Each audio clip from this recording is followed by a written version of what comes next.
Vibration off. Good.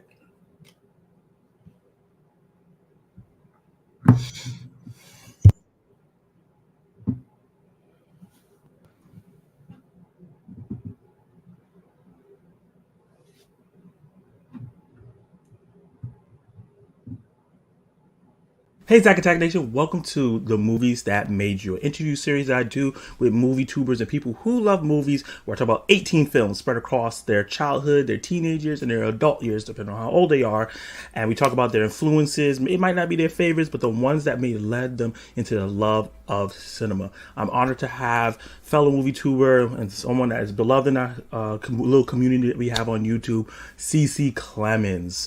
Exuberant, funny, very, very great to watch. Her link to her channel will be in the bio. Definitely subscribe to her. But I'm going to be talking about all the different movies that she had, and she has a wide list of different movies that I love and some that I've never heard of. So stay tuned, join live, ask questions, join in the fun. It's going to be really, really great. And let's figure out why she has such a thirst for vengeance.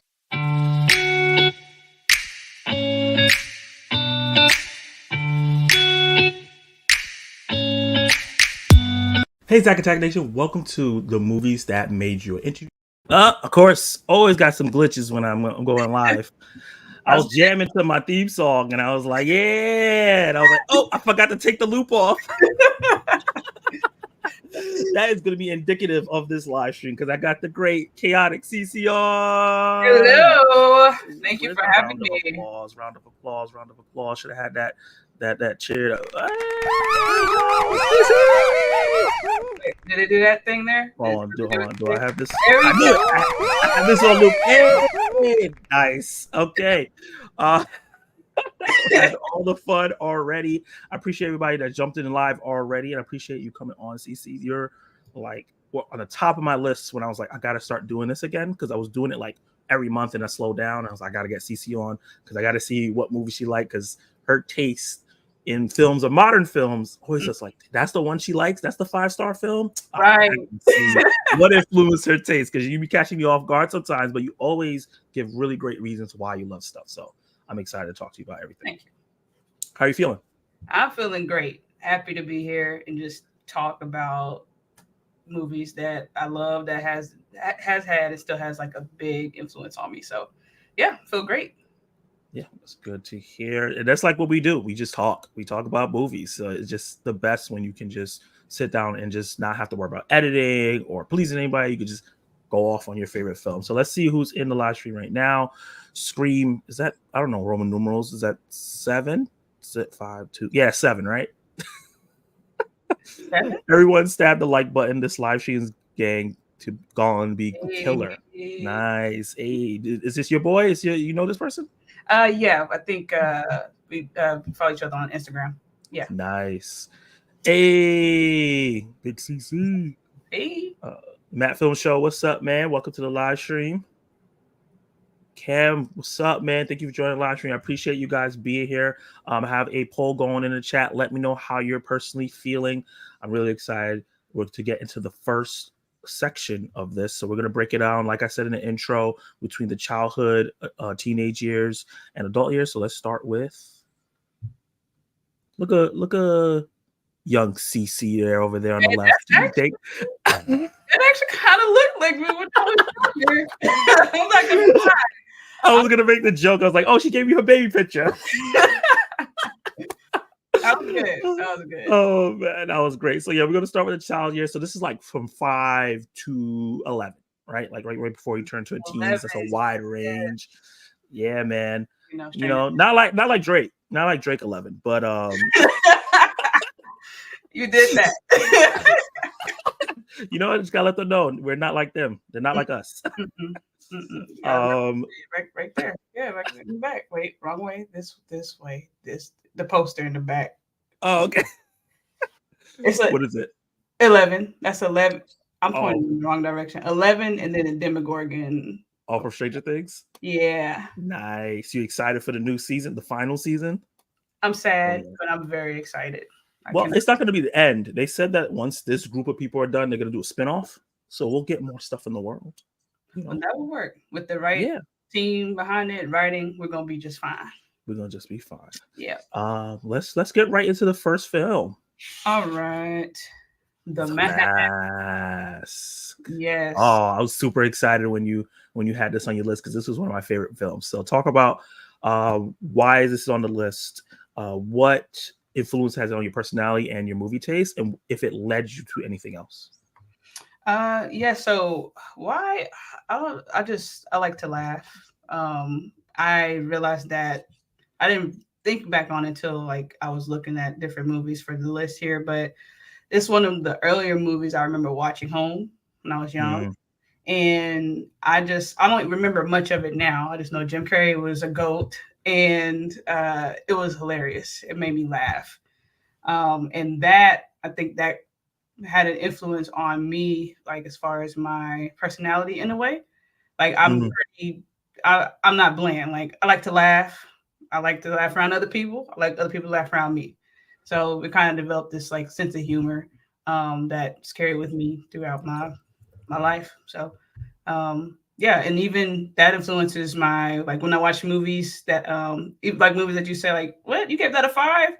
Like for me, if I can laugh and have a good time, I'm gonna like love it, like gotcha, all in all kind of thing. So yeah, that definitely had an impact on me with my funny bone, I guess.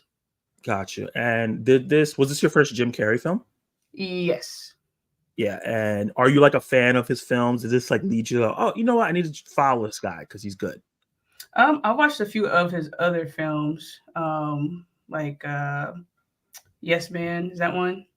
Uh, Um, was that is I that it? think is it Yes Man? I think I know what movie you're talking about. I don't, is he Yes Man?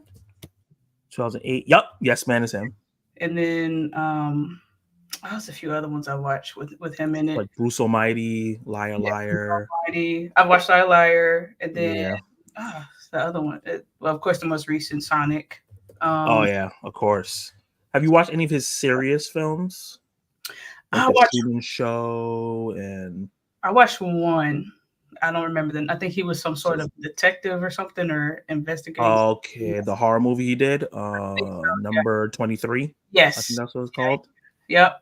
That's probably the only one I watched. But anything else with him in it has been comedy. He's just a comedic genius. Love Yeah. him. Yeah. Awesome. I love them. Down in the comments down below, let us know how you guys feel about the mask. If you have any personal questions you want to ask CeCe about the mask itself.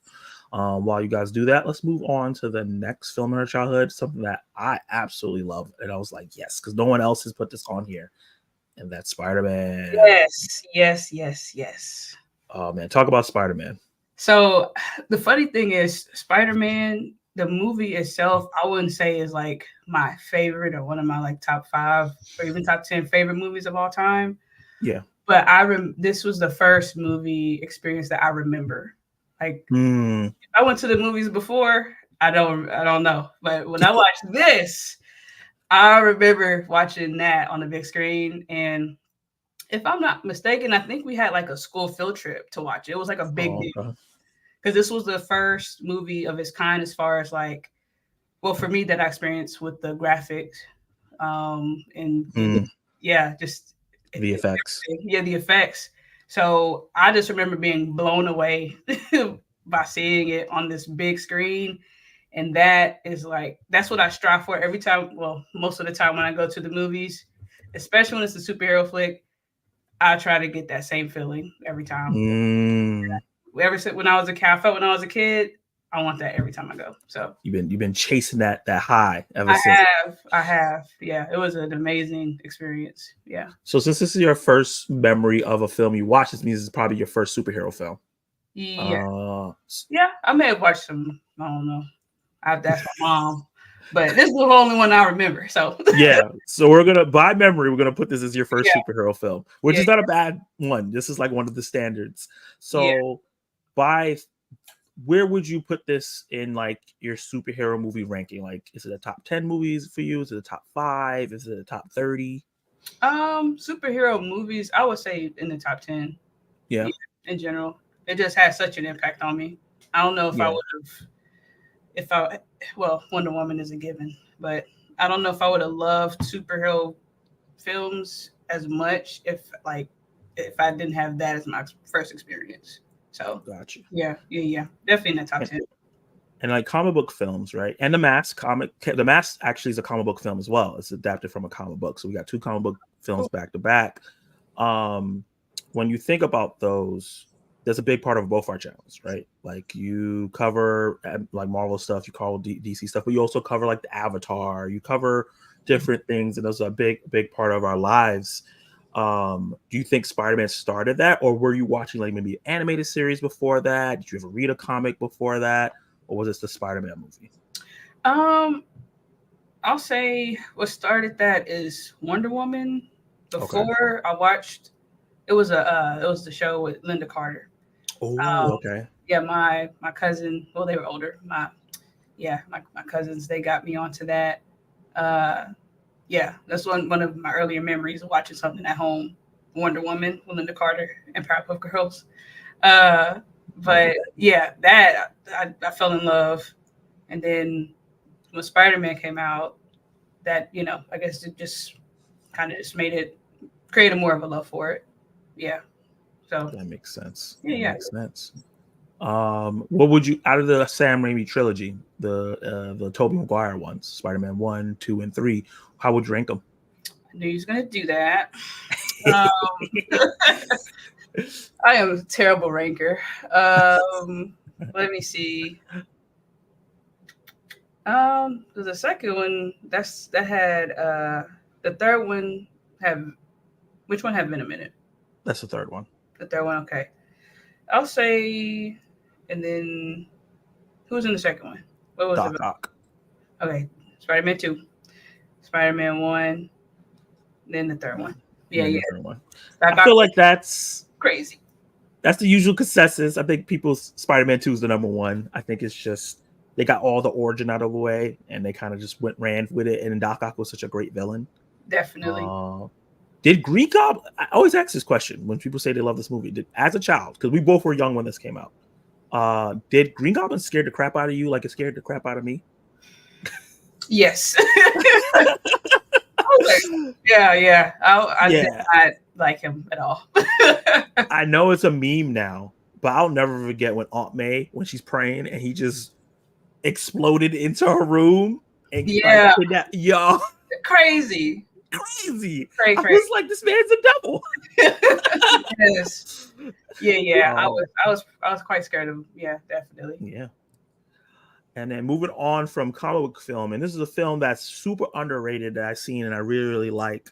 Man on Fire. Oh Lord, where's the tissues? This is a very mature film. So how old would you say you was when you watched this film? I don't know. Like I was probably like 11, Okay.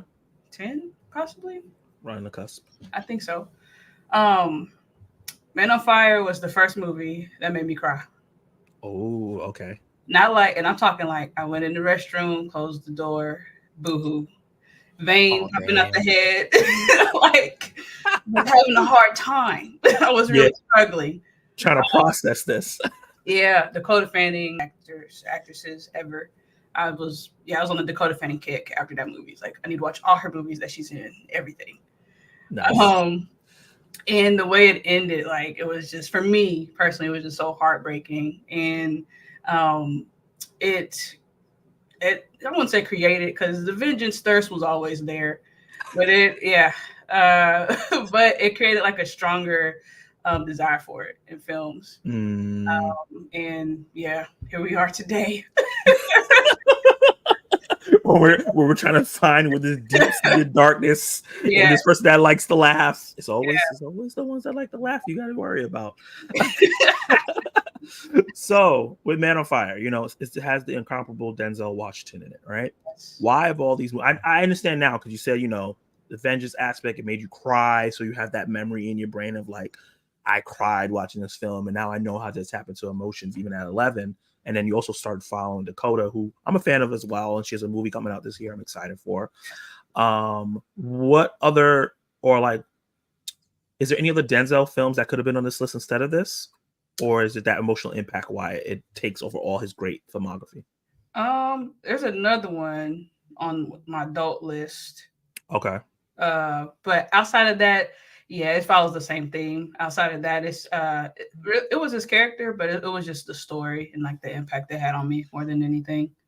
Yeah, Yeah, true. The story was more impactful yeah, getting to see than a most of those films. black man fight Mhm. against these bad people, helping protect the co-defending a young white girl. Just seeing Yeah. that diversity, that love sharing between those two, it was everything to me. Yeah.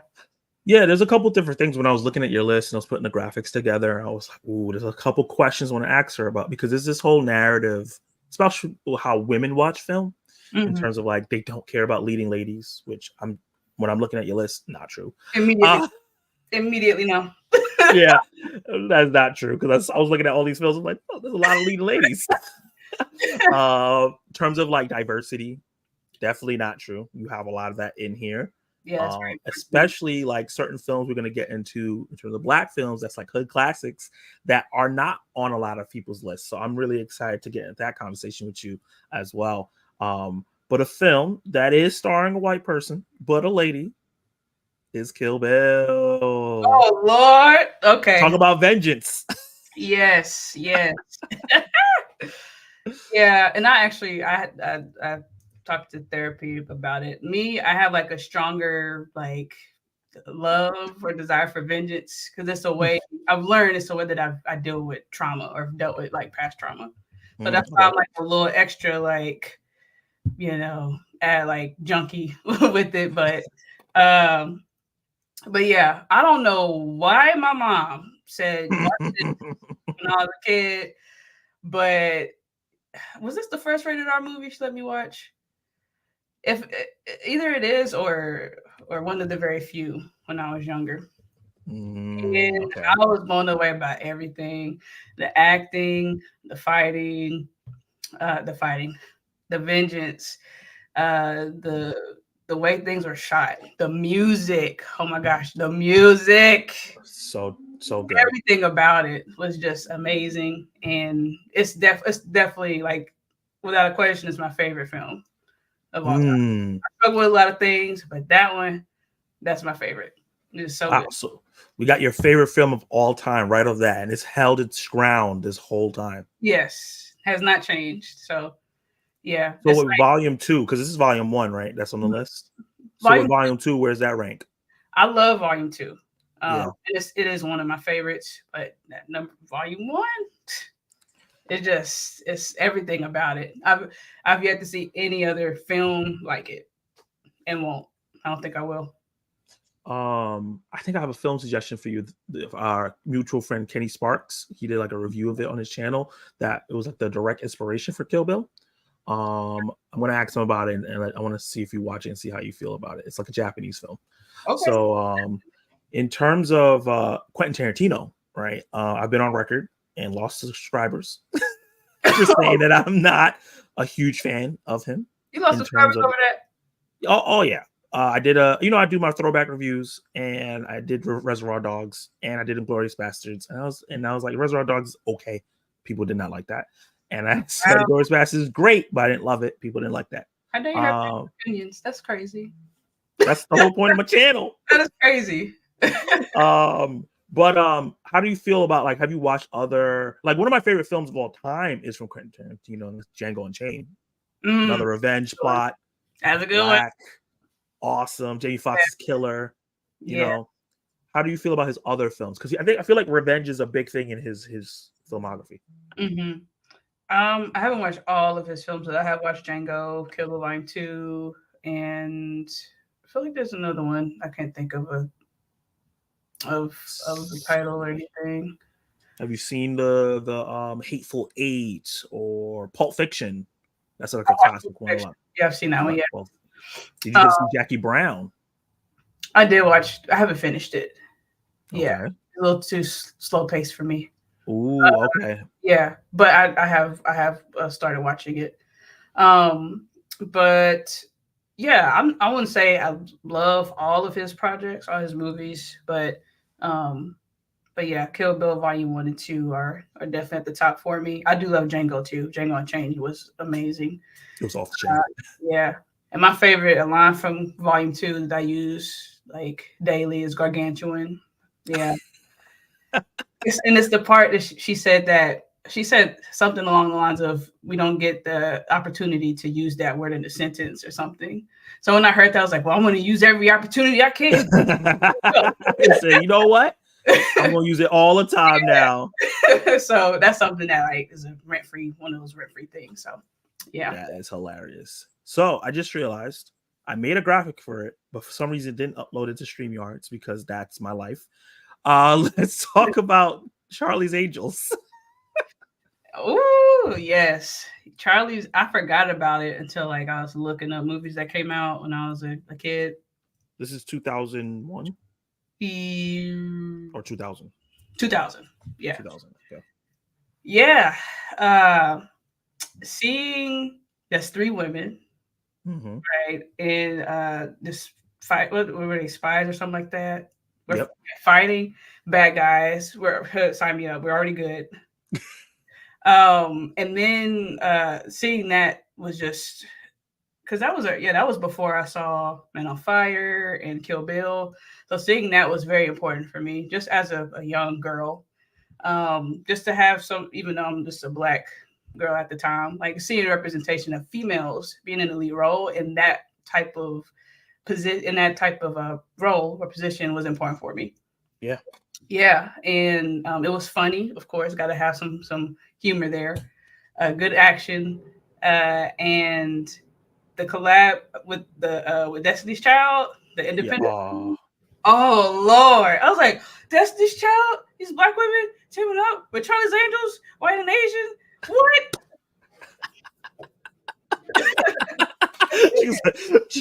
I wish I had it loaded up. It's like that Black kid meme. He's like this. He's like getting blown by the wind. You're just like it's blowing you away. And the song was fire too. It was a fun experience.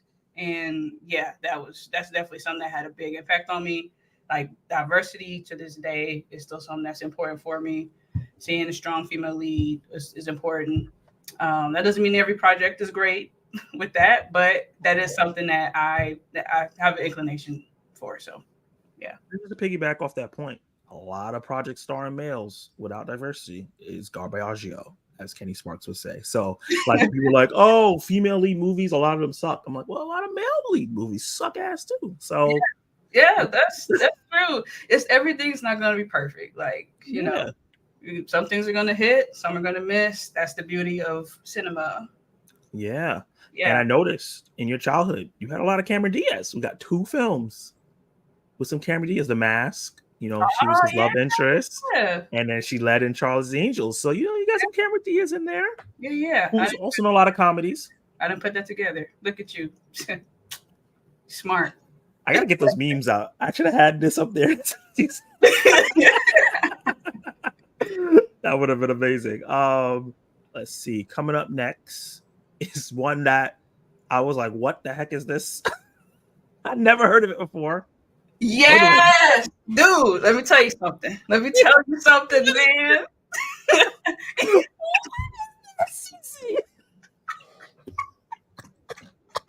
Wait a minute. I don't appreciate how you just reacted to that. Yo, when I was looking up the for the pictures, I was like, what the hell? Yo, the tagline had me weak. Things are going down in the hood. Yo, what is CeCe got me looking up? See, the thing is, people sleep on Hoodwinked. Okay, Hoodwinked is a hilarious movie. Okay, Anne Hathaway she's the voice of Red Riding Hood. There's some other people in there too, but that's the main thing I remember. But so the animation was terrible, right? It was horrible, but it was so funny, and it was like a fun twist to the little Red Riding Hood story. It was hilarious. There's quotes from there I use to this day. There's a goat character in there. He talks about being prepared. He acts like he has to. He acts like he can't talk without singing. So that's annoying. And I think is it a chipmunk or squirrel character in there? It's just, it's definitely one of my favorite movies of all time. I know the animation is terrible, but it is so funny. It is hilarious. Yeah. Okay, I'm going to because I I stand never heard this movie. All You right. never And heard I'm of pretty it? sure a lot of people never heard of it as well. It also has a 46 on Rotten Tomatoes, but that doesn't matter because you love it. And there's a lot of movies I love that's negative on Rotten Tomatoes too. But I'm going to read the synopsis, right? Okay. Grizzly, played by Exhibit, which is wild, Go ahead and watch it based off of that. and Stork by Anthony Anderson. I like him. Are critter cops who are investigating the disturbance of peace at between Granny, who's Glenn Close. I can see this voice cast is kind of tight so far.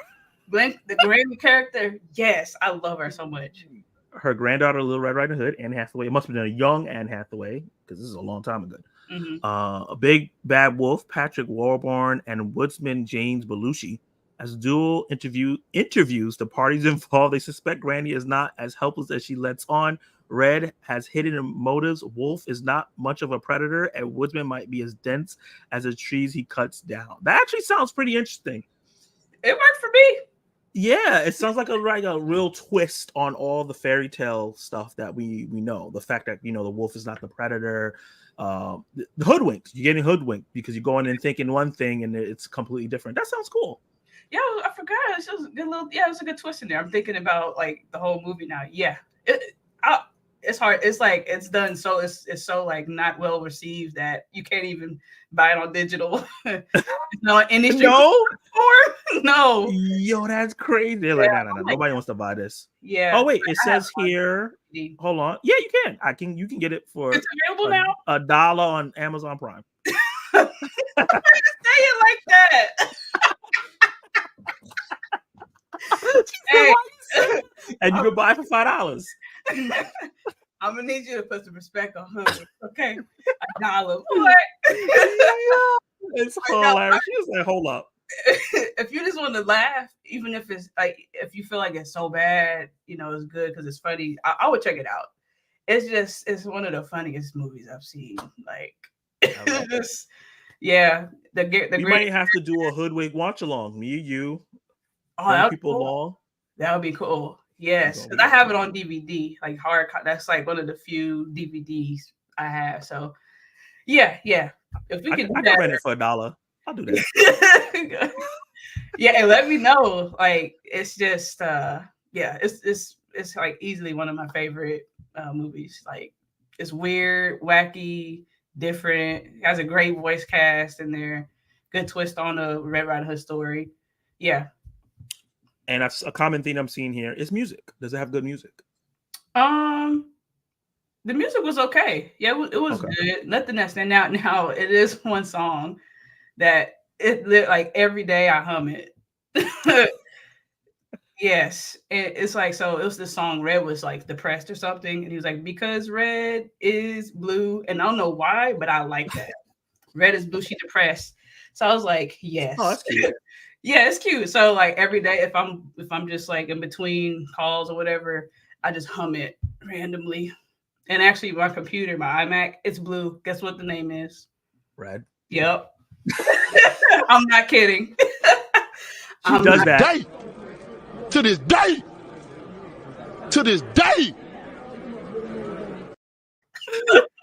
That's the time she on with Hoodwinked. That part, I stand behind it. Let's go. Willing to argue. I love how you're like, yo, don't talk about my movie like that. I know there's some bad parts, but it's like one of them things. Like I like what I like. I love it. Yeah, no. Yeah. And I have you on some social media, so I know you're a family person. You post pictures with your sister. Is it your sister or your niece? Sister. Your sister, and you go to movies with her and stuff like that. Mm-hmm. Are these films that you share with her, or are you the oldest, or is it just you two? Yeah, I'm the oldest. Okay. Stop playing. I know. When you're the oldest, you gotta try to shine somewhere. Yeah. No, I'm the oldest of four. The baby sis, that's the one I go to the movies with, mostly because she's available. Everybody else is busy. We got the schedule, so but yeah, I'm very, very family oriented, and I think I showed that movie to her like several years ago when she was young. Yeah. But how does she feel about it? I don't think she liked it as much as I did. But that's give okay. That side eye. Yes, bombastic side eye. Yes, bombastic side eye. Yeah, but this other sister, the second oldest, we understand. We know what's up. So that's good. Yeah. So a lot of these films, did you watch with family, like The Mask? I know you said your mom introduced you to the R-rated film. I think was it Kill Bill was the one you were talking about. So a lot of these films you were introduced by your family, or you found and watched with your family? Introduced, because growing up we didn't go to the movies a lot. And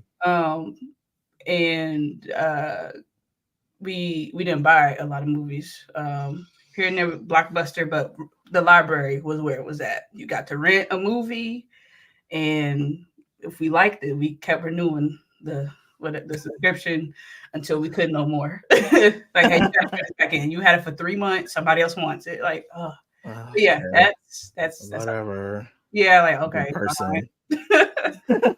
But yeah, we found a way to make it work.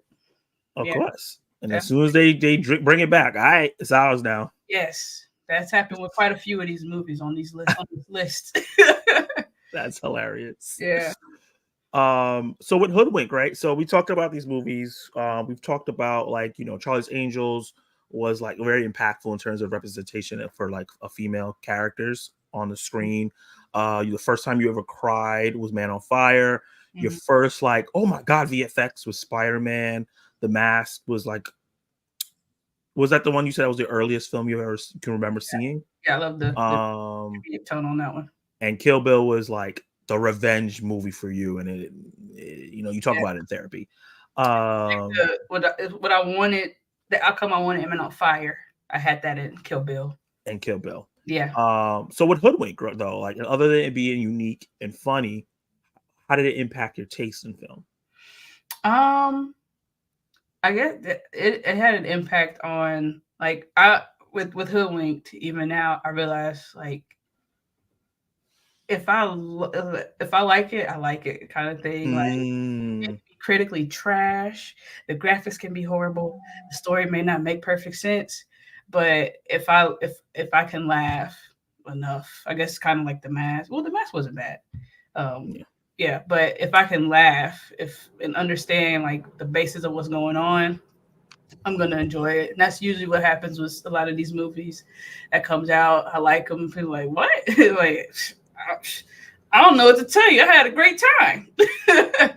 That's all. Look at my letterbox. I have my review. Yeah. I just added to my goofiness. I'm a silly person in real life. Yeah, this is the silliest movies that I've done so far, and I'm loving it. Hey. we laughed a lot already. We've only been in the childhood. It's hilarious. Yeah. So I put up a poll asking people their favorite of your childhood films. Unfortunately, I couldn't fit Hoodwink in there because they only gave nobody knows that really, anyways. Yeah, that's why I'm not gonna put it in there, because I feel like they're not gonna vote for it.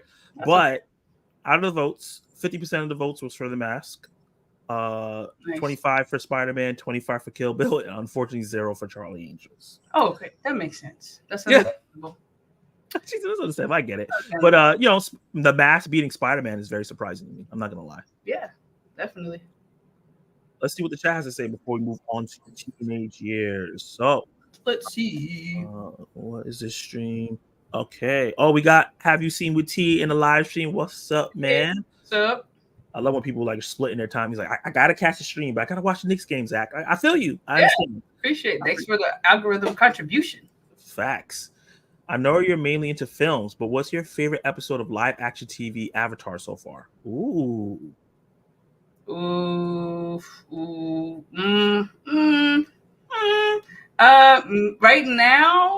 Right now, episode 7 of 8, because that's when Katara, she's I'm going too deep, but episode 7, Katara, she's trying to learn how to waterbend, so like they won't die and stuff. And then the guy's like, no, women can't learn how to waterbend. And she's like, boy, I'm gonna teach you today. And very close. That fight scene was very similar to the animated. And if you see my reaction to it, you will see like how very well impressed I was with that scene. I was very very excited and into my element. So if you want to watch that, Yeah. I like that. Yeah. Once I finish watching actually I haven't even started. Once I watch the Avatar live action, I'm gonna binge your reactions. So I want to see your reactions to some of these funny moments. I'm pretty sure are in it. Yeah, How do you like the series overall? Are you a fan of the animated show, or is it comparable? How do you feel about it? I love the animated show, and it's something I didn't respect as much until I got older. Mm. Yeah, because I watched when I was younger, but my sister, she loved Zuko a lot, like too much, and it was annoying. So I was like, ew. So I couldn't get into Avatar as much as I wanted to because of that. Thanks, sis. But when it became available on Netflix, when I guess when COVID hit, it was on Netflix, and I watched it. I was like, oh my gosh, I love this. Like I remember this and that, and I watch it every night before I go to bed. Oh wow! Every night, yeah. Even right now? Yes. Oh wow, that's dope. Water, earth, fire, air, and then like 10 seconds later, I'm out. I'm knocked out. Just put you to sleep. It brings me peace. It's a great show. I've rewatched it like in its entirety, like probably 6-7 times. Like it's great. Wow. Yeah. But yeah, that's dope. Great show. Great show. I'm happy to hear that. I'm excited to I watched it when it was on live. I haven't gone back to watch it regularly. I own both that and Korra. I really like both series. I need to like sit down and rewatch everything. I might catch stuff that I never caught before because I was younger. Yeah, definitely. Hey, the Dave Show's in here. My two favorite people. My guy. Congratulations to Dave Show. He just hit 300. Is it 300? No, 600 subs. Congratulations, man. On your way up. They've been working hard, man. Yeah, he really do. He touches on so many different topics. It's crazy. Yes. Rashad Witten, what's up? He says classic. I think she was talking about the Jim Carrey film, The Mask. Ace Ventura, Pet Detective. Is that something that you've seen? I don't know. I don't think so. No, that's I think you would enjoy those. Said we were going to watch together. Yeah. Okay. That's on I think you guys gonna enjoy that. It's hilarious. Hey, Tank, what's up? 1/3 of Spoiler Kings. Said, who is this? She looks awesome. Welcome to the Nerd Club. Hey, what's up, Laser? Thank you. Gotta push up the glasses all the time. I really wish when I pushed on my glasses, it would do the thing in anime where it like turns into shades. You get that little reflector off, and it's cool. Yeah, that can happen in real world. That'd be awesome. Expectation, reality. I know. Just gonna let you know, the Laser, right? If he's in the live stream, he's one of the horniest people on YouTube. Just be prepared. Oh, okay. Out of pocket horniness from him if he's. Okay. I just gotta let you know. I don't want to scare you away. No worries. I highly recommend CeCe check out The Majestic. It's a Jim Carrey most underrated film that has a great Bruce Campbell cameo in 2 parts of the film. Hey, there you go. Okay. You're probably gonna get some recommendations throughout this. Have you watched any Bruce Campbell films? I don't know. Any Evil Dead? Evil Dead, Ash versus Evil Dead, anything like that? I don't think so. No? Okay. I recommend the Evil Dead films. There's a lot of intentional comedy, but it feels unintentional. Okay. Yeah. I like that. Man of Fire is my favorite Denzel film. Nice. It's a great movie. Kill Bill is my favorite Quentin Tarantino film. You're smart. No. If they would make another Kill Bill, who would you want to lead it? I think they need to just leave it alone. Leave it alone. It'd be hard to find a lead. I know what's that? There's this girl that plays Becky on is it on Showtime? Yeah, Becky. They had 2 movies actually where she like a vengeance type movie. It's a small film. Oh, Wrath of Becky. Yeah, Wrath of Becky. Yeah. When I saw it, I was like, interesting. But I don't know. That's a tough one. The fan pitch that I've heard is I think it's in the end of volume 2 or volume 1 where she tells the little black girl, when you get older, come find me. Yeah. The pitch is Zendaya play the older version. Like, do we need her to do it? Probably not, but no. I think that would be pretty dope. I mean, if it's going to be anyone to get people to actually watch it, and come out to see it, it would be Zendaya. It will be Zendaya. Yeah. The crazy hair smelling bad guy in Charlie's Angel, Crispin Glover was so great. God. Yes. I forgot about that part. Yes. Who would you want to lead the next Kill Bill if they made a new one? Oh, he has some Melissa Barrera. Oh, okay. She has some really good revenge vibe in the new Scream films. Jenna Ortega or Becky Lynch from WWE. That's an interesting one. He threw me for a loop. With WWE. Lead? That's tough. It's tough. Honestly, out of those three, just from what I know, Melissa Barrera, Jenna Ortega would be good, like in the film, but maybe not as the lead if she's like the one out for like fighting or for vengeance, or maybe she might surprise me. She's a great actor, but she might bulk up. Yeah, the role. You never know. But yeah, I say Melissa Barrera. Mia Goth. Look, you see Mia, she crazy. I don't know if I can see her as a lead. There's no way you play Pearl that good. You know what I mean? No way. Especially that end scene. You saw X? Yes. It's the fact that, did you know that she's the old lady too? Yes. The fact that she did that. Yes. I'm like, I didn't realize that till after. I was like, oh snap. I was like, it was Mia Goth doing the old. I would have never known. Like, first of all, movie magic. How did they do the scene with her laying down and spoilers for X, but that movie's like 3-4 years old now. How did they do the scene where she's like neck? Yeah, that too. That was gross. But how did they even do that if it's the same person? It was crazy. Yeah, that was impressive though. That was, yeah. Hey, Brandon's in the house. What's up, man? I liked Hoodwinked. Thank you. Yes. There we go. Another one. There we go. Yeah. She just really rocked. I did. I've been doing it throughout this whole life. You just haven't noticed. I'm over here focused. You just really rocking in the background. I just be doing weird stuff, man. I don't know what I'm doing.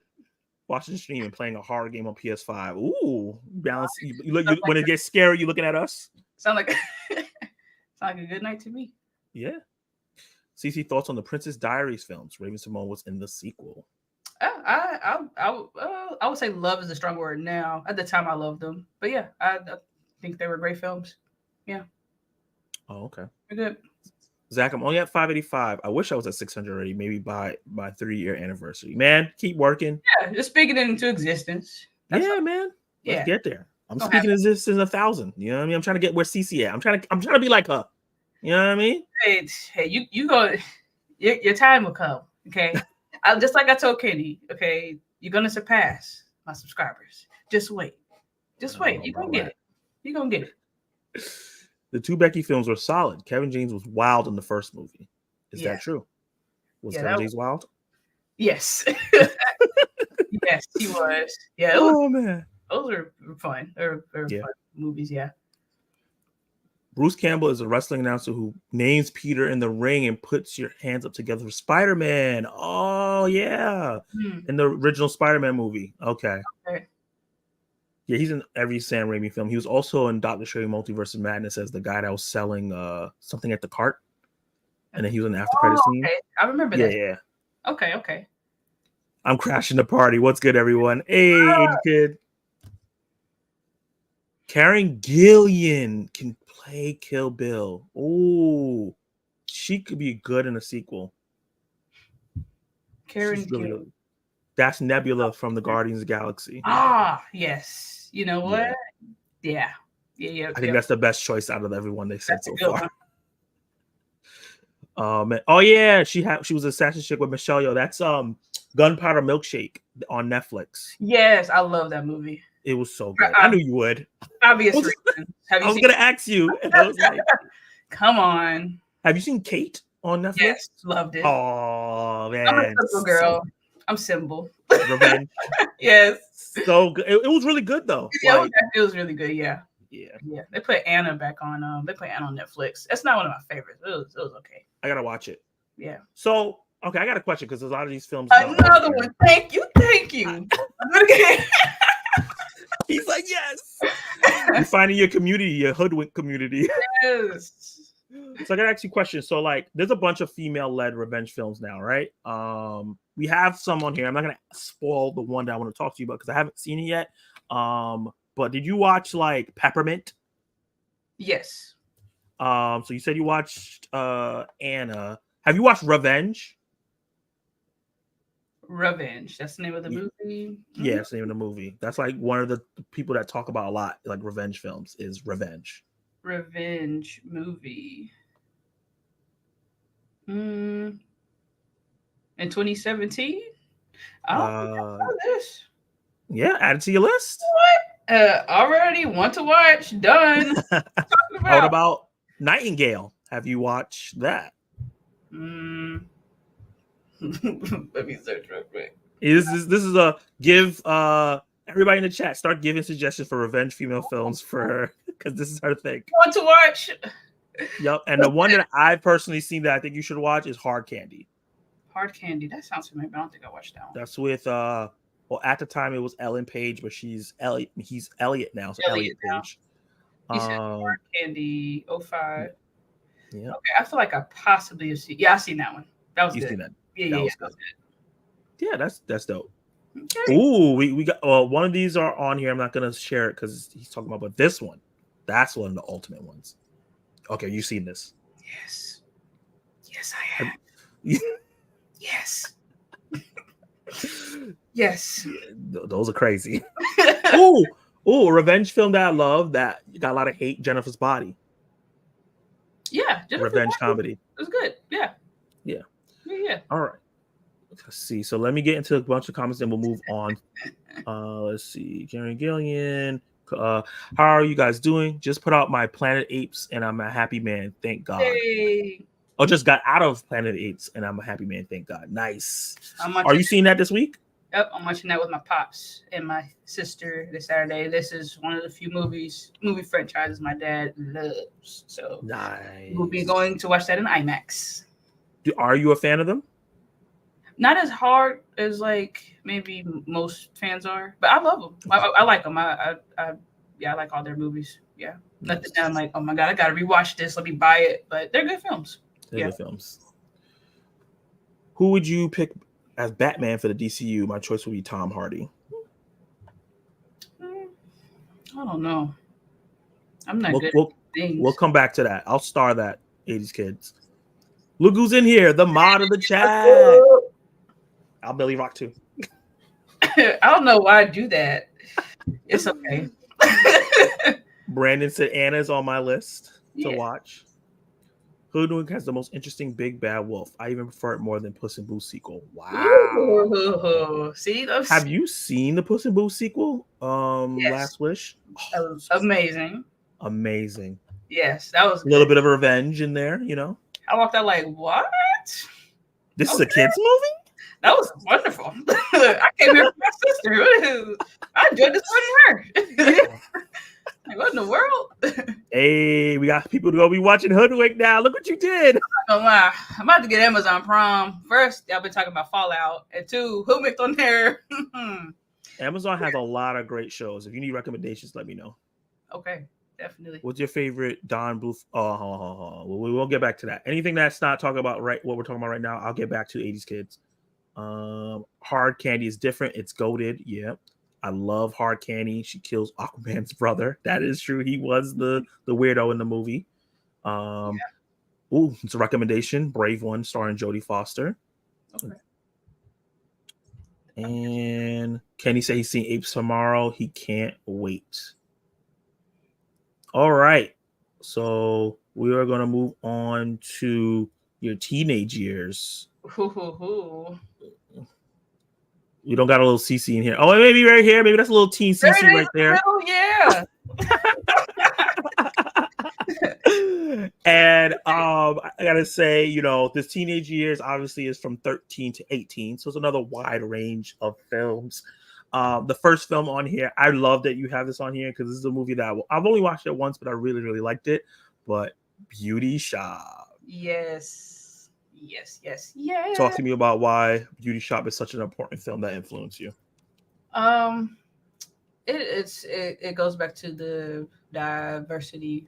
I mean, it was mostly like the main cast was like black cast, Queen Latifah, the other stars in there, but having her migrate from and seeing her journey working from a shop owned by someone else mistreating her, and then seeing her have her own shop, like more entrepreneurial type of work, and being successful, seeing the journey, the ups and downs of that, and coming out on top, and working with other women that were at the other shop that loved her for just who she was and preferred to go to her for to get their hair done.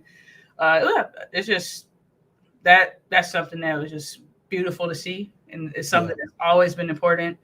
Um, and also I live in Texas now, but we moved to Ohio for like 6 years. So a lot of these movies that are on my list are my experience from when I lived in Ohio. Okay.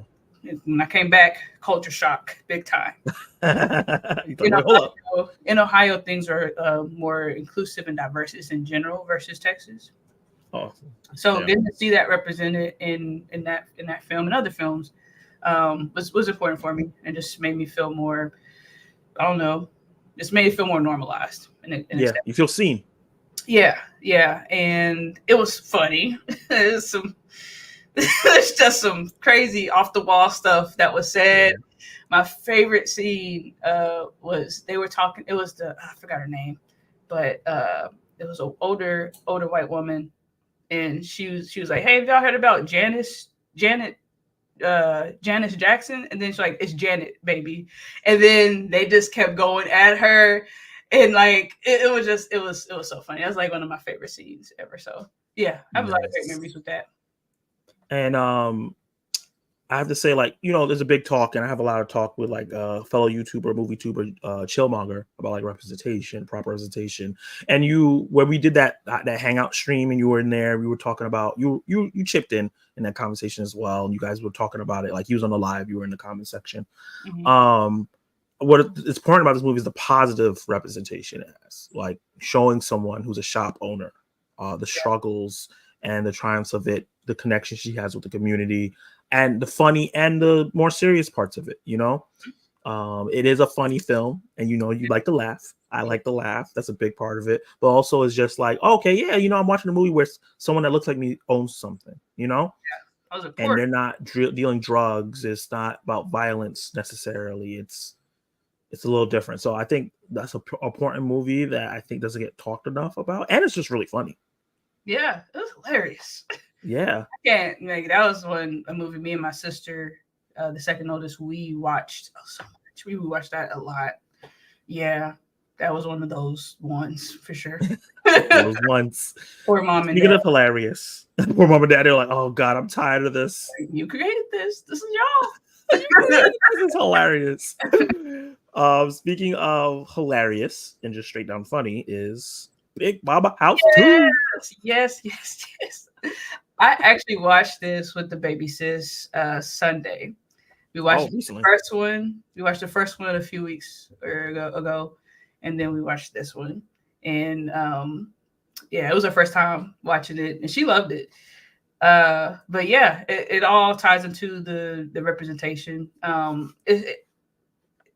love the first one. I watched that a lot, but this one I loved way more. It's just seeing Malcolm's character in the movie work. He was investigating, but working with a white family.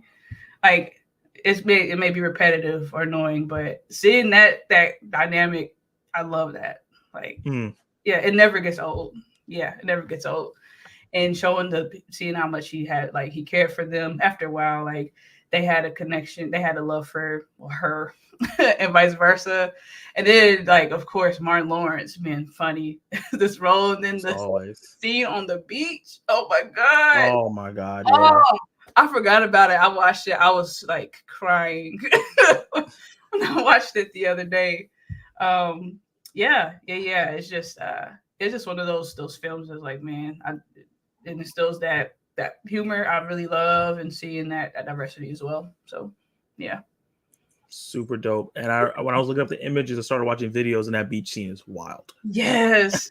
And it's like quick change. It's like before had like a normal wig. It's like, oh, well, let's go to the beach. And then 1 second later, braids. I was like, what in the world? Yeah, they were balling out. Yeah, and comedy is kind of missed. Like the whole like, what is happening? That whiplash effect is just hilarious. And then the music with it. Oh man. Yeah. I was about to ask you about the music because music is a big thing. And another thing you talked about is maybe the relationship between the opposite races in terms of like you talked about it in Man of Fire with Denzel and Dakota, and now here in that relationship here. So that's like an important thing in like real life, people of different backgrounds interacting with in positive ways. Yeah, absolutely. Yeah. Where do you think that come from? Is it movies, or is it like something in real life that you care about and you see it reflected in the movies? It's something I care about in real life. Yeah, I don't know, because I know that just the dynamic from being in Texas and Ohio and then going back is different. But yeah, it's I don't even know if I don't know if this is related, but when I was young in Fort Worth, I almost died. I almost drowned. And it was he was a very big, heavy, white, like teenage boy. He saved me. Like there's no other way to say it. Oh wow! So I don't know if that's something that kind of give me a little bit of it. Yeah. Like my first kind of like personal encounter with someone of that was not my race, Yeah. But yeah, I've always that's something that's just naturally been important for me. I don't know if I've had any like specific encounter or anything happen, but I just know anytime I see that in real life, it's something I desire to have in real life, and getting to see that on movies, it's like, yeah, this feels right. This is good. And it helps. I'm very conscious of like who I am, our history, like where things were, where things are going, like not in the like, oh, just grumpy, not to be like grumpy or super cynical kind of thing, but seeing those pockets of seeing films like that in the time that we're in, or I was, it's important. It's like, okay, we're showing some more growth. We're heading in the right direction. Yeah. So yeah. I think it's important to show because there's a lot of last 5 years with social media going crazy. There's a lot of racial divide. There's gender divide, but there's a lot of racial divide, and they like to encompass a race in one thing. It's like, oh, white people are like this, all black people like this, all Asian people like this. So it's important to show like not all. There's pockets of negative, but there's pockets of great. Exactly. And we gotta show both. Yeah. In a lot of these things. So I think that's an important lesson, and I feel like that as well. Like you said, and I know this has a negative connotation right now with the word woke, but that is what kind of being woke is about. It's being aware of your surroundings, your past, your present, where the future potentially can go, and how you interact with people. That's like the real definition of what you should be using that for. And I think that I'm very aware of those things too. I like seeing other of people races interact with each other in positive ways, and finding when you have different cultures, finding a standing ground, like, oh, I eat this because of this, and it's like, oh, I eat something similar because of this, and you realize, oh, we're so similar. Yes, exactly. It's just breaking slightly different barriers that were built, So yeah, that's always something that I love and is important for me. So yeah, especially being going to the movies. I'm my demographic. We don't go to movies. So girl, yo, I do my box office breakdown every Tuesday, right? And I'll be looking at these demographic numbers, and the white and the Spanish people got us beat. I'm like, yo, what's funny? Wait, when it comes to black black films, yeah, white audiences still account for the majority of the viewers. I know. I love that. I love it. But like, come on, y'all. Get it together. Yes. But I love that. Yeah, but it's like if we also watched it, yeah, then then more like it. Things would be better. We would get more. We would get different roles. Exactly. But I mean, there's historical generational things that can tie into that. I'm aware of that. But that's why us doing what we do on our platform that, could only lead to more people coming out or supporting certain type of films or whatever it is they want to do. So yeah. Yeah. I do think like Black Wall Street is something like that's big on that. That was a big town. That was big on movies and kind Mm, of those images and things like that happened there where people were stuck in that theater. I think there are certain things that kind of pass down and you don't even know why you feel that way. I yeah, think something like that could be a possibly a thing. So absolutely. that's a really good point. Before I move on to the next film, I just want to shout out Collector Movie Man for the Hey, dollar super chat. I really appreciate that, man. Thank you so much. You are a great member of. I don't know. I've been calling Zach Attack Nation. I've been saying Attack Nation. I don't know if you guys want my name in it. You guys let me know. But the Attack Nation, I appreciate so much being in the community, man, and I appreciate the donation so much. Make sure you're gonna get your shout out. Today's Wednesday already. You'll get your shout out. You're part of next Wednesday's shout out. nice. And then let's move into the next one. You talk about breaking barriers, and I think this movie is a big part of that. And that's white chicks. Talk Man, about the importance of white chicks. you know this movie is hilarious. It's Yeah. just first what they did. Like we could not make this movie today. No. And I'm so glad they did. um, this is another movie I got baby sis on. I'm not playing any games. She's gonna learn. You gonna learn today. She's gonna learn. But yeah. And I wouldn't even say I'm a huge fan of like the Wayans Brothers projects. I don't watch all their projects. I love all their projects that they worked on. But this one was just hilarious. It's one of the months. Yeah, it's just off the wall, just crazy. Like the lengths that they reach on here, especially the scene in the car where they were singing the songs. Yeah. Oh man, that was so funny. Saying that I don't, it's YouTube, saying the N-word and all of that, like, so no one's around kind of thing, singing it, and they knew it word for word. I love that. Like that's one of my favorite like scenes right there. But yeah, it comes down to I don't know if you call it whiteface because they did a complete like transformation like, with the it's whole. more than whiteface. Yeah. Augmentation. It's a little bit more than that. But kind of like Big Momma's House, like seeing men dress up as women and be funny. Like some people feel like that's degrading. Like I don't like because I'm a woman. I found it hilarious.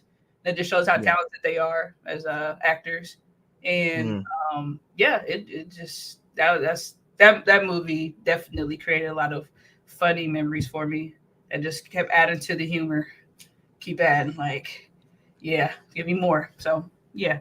Things you can quote daily, Yes. And then the scene, Terry Crews. I was just about to ask you about that. Oh my God.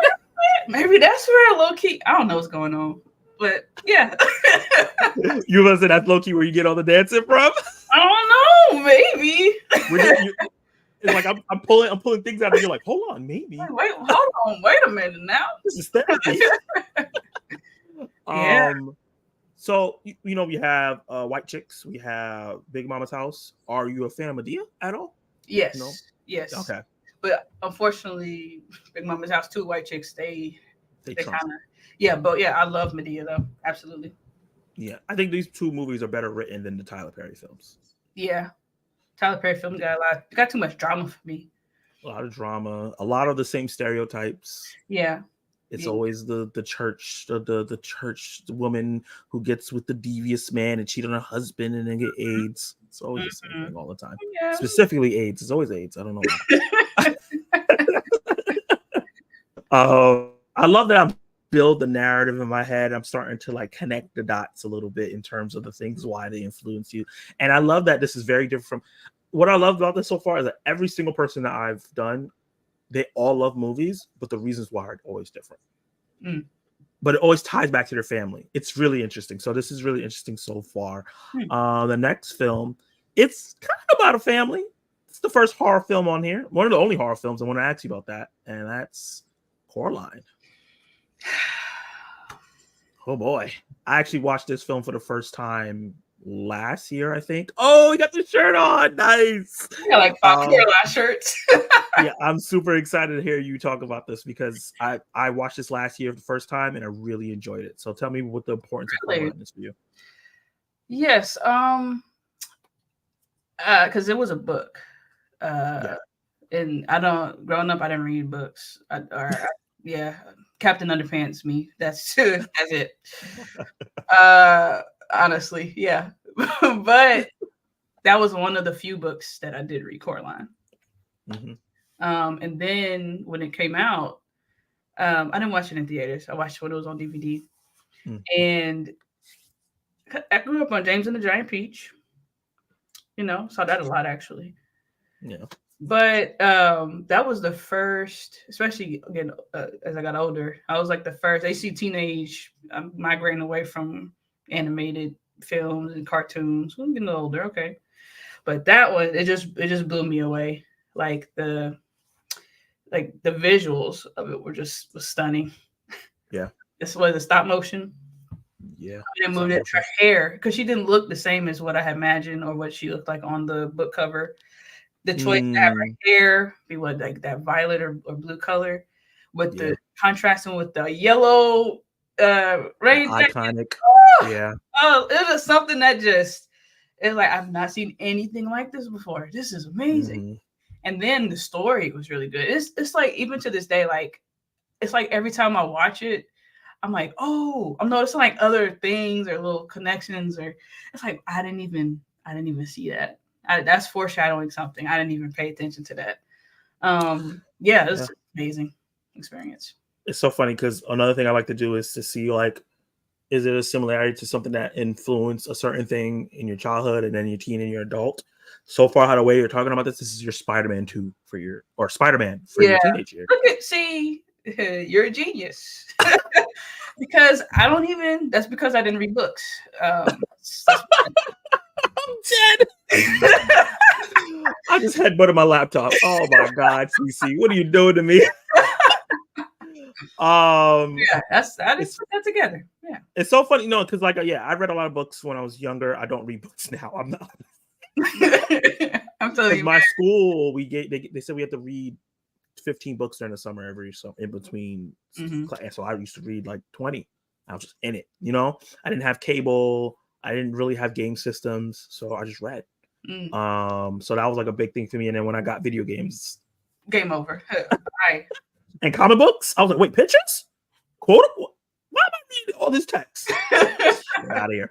But I find that interesting. Spider-Man, it's the first time you've seen that VFX, that wonder, that stuff that like I can't do in real life. And then Coraline is kind of the same thing in terms of like, what is stop motion? Why does it look like this? And it's an adaptation of something you already read, and they brought it to life in a beautiful way that you probably couldn't even imagine. For me, this movie came out in 2009. You probably saw it around the time it came out. And I didn't. And what? Dakota Fanning.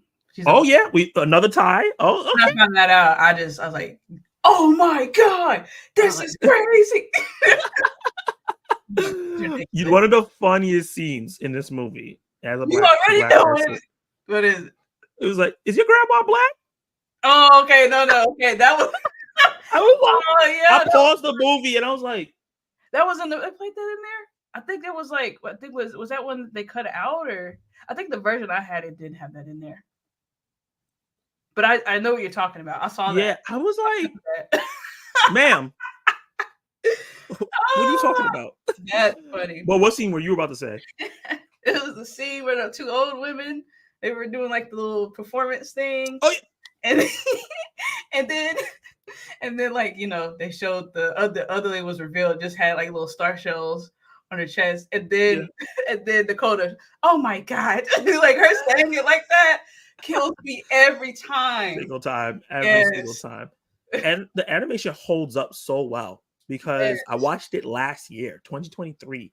And there's a lot of anime movies from 2009 that's probably not going to look good. Like, when did Hoodwinked come out? Let me stop. Don't do that. Don't do that.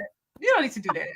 There's no need. Don't do that. don't leave my movie alone. You ain't gotta do that. Yeah, that one. in terms of Coraline, right? And did it lead you to? Because obviously we got it blew your mind. It opened your mind up to stop motion and the animation and the wonder. Did it lead you to any other animated films, any other stop motion things or things like that? It didn't lead me to like really want to explore that in other films. Yeah, it was just what it brought was enough for me. Yeah, the Yeah. experience and the great message too, especially with the other mother and especially being a teen, being that young. It's like okay, like be careful. Be careful what you wish for. Yeah. But they show it in a different way, different light, and like hey, if everything is perfect, something is wrong. And you hear these quotes all the time, but until you see it put in a way where you can relate, that's when it's like it clicks in your head. Exactly. Yeah. You got to make this one click for me because this is a franchise that I could never get on. But I kind of understand why you like it. I had a coworker that loves these movies, and she's like, "These are my favorite movies of all time." Talk to me about this one. So this one, it's really actually the picture that you have. It's that scene. That's really what it is. Which scene? The top one with the rain, or the guy with the rain and like the gun? Okay. Yeah. But yeah, I like all the Resident Evil movies. Some I like more than others. But that one in particular, Afterlife, that was my favorite. Alice Mila's character, was fighting this. I think his name was like Axeman character, like had like just like a bag over his face, super like 8, 9, however many feet tall. Yeah. She had this gun and she had some coins in it, like hoarder type things. And it was a scene in the rain where she was fighting him and shot him. And then like the coins just like, and I was like, oh my God, that's the best thing I've ever seen in my life. I watched it back the last week. I was like, hey, maybe not. But in that moment, I was mind blown. I was like, I have never seen anything like that. Oh, yeah. This is amazing. Yeah, she's just a great, like, this was definitely a role made for her. Like, she killed it. All of the, 5 or 6 of these they did. Great fighter. Love her attitude, her acting in it. Like, yeah, it's definitely one of my favorite series ever. But that scene, like when I see fighting scenes, I want something like that. I want some fighting like that. Some little slow motion. I like slow motion. Just a little bit of motion action. And then it's just some crazy, just epic stuff. I love that. Yeah. So if you like slow motion, do you like Zack Snyder slow motion? Is that too much? Too much? It depends. It depends on what is being shown. If we ain't showing nothing in slow motion, what we doing? but if it's something going on, something cool, yeah. Gotcha. Yeah, I think I know what you're talking about. What we doing? Because Rebel Moon Part 2. I got 20 minutes left. I tried to finish it on lunch. I was like, man, it's like it's the same spot everyone stops at. I had 20 minutes left. I stopped, and it took me like 3 days. I went up to my computer to write my script and review, and I was like, wait, why I feel like I can't? Oh, I ain't finished it. Dang it. And I already like lean towards like female-led roles where they kick butt and all that, but it's just not working for me. It's not clicking. I don't know what's going on. But I know what's going on. Yeah. It's not good. See? Well, yeah. It's like it got a lot going on, but nothing at the same time. It's weird. Yeah. Like, yeah, it does have a female role. It does have a diverse cast. Yes, it does have beautiful visuals. The action is good. It's put together well. But when I think about CeCe Clemons, I think about fun. There ain't no fun in this movie. That's true. When I think about CeCe Clemons, I think about banger soundtrack. Soundtrack ain't all that memorable. This is true. That's why that makes sense with Dune Part 2. It was amazing. It's not fun. I didn't have a lot of fun with it. Yeah. It was amazing film though. Yeah. Yeah. I just got my steel book for it. I'm excited to rewatch it now. Yeah. It's awesome. Today. Yeah. I gotta, before we move on, the beloved friend Kenny Sparks gifted 1 channel membership. but then he only didn't gift one; he gifted two. I love you, man. I appreciate you and all the support you give. Everybody also that's watching, make sure you go subscribe to CeCe Clemons. You see how fun she is, and this is exactly what you're gonna get on the channel. She's not hyping it up. I love that. She's not hyping it up for this. This is exactly why I wanted her on, because I knew I was gonna have a ton of fun. Yeah, that's the best thing to do. Just have fun. Just have fun. And this movie, I don't think is too fun, but it's a revenge flick. And it's a revenge flick I've wanted to see for a long time. We talk about representation. You talk about strong women. We talk about Columbiana. I saw somebody comment says no Columbiana. Gone. Okay. Columbiana, yes, love it. One of the movies I bought on DVD. I can argue about it all day. Let's go. Have you seen me? No, I'm kidding.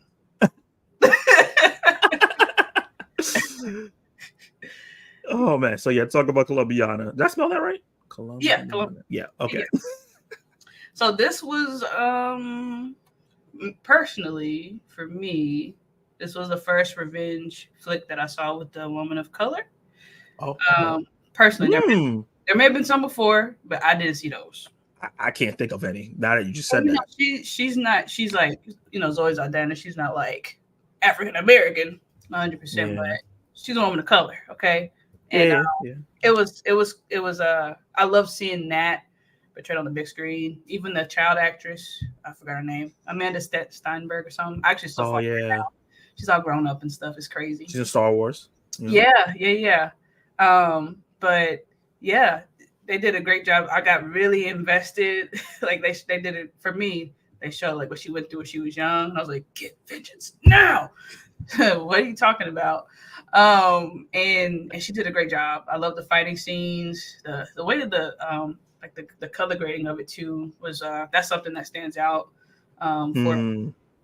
And yeah, it was just a fun action movie, like kicking bad guy butt, woman lead, good versus bad, good win.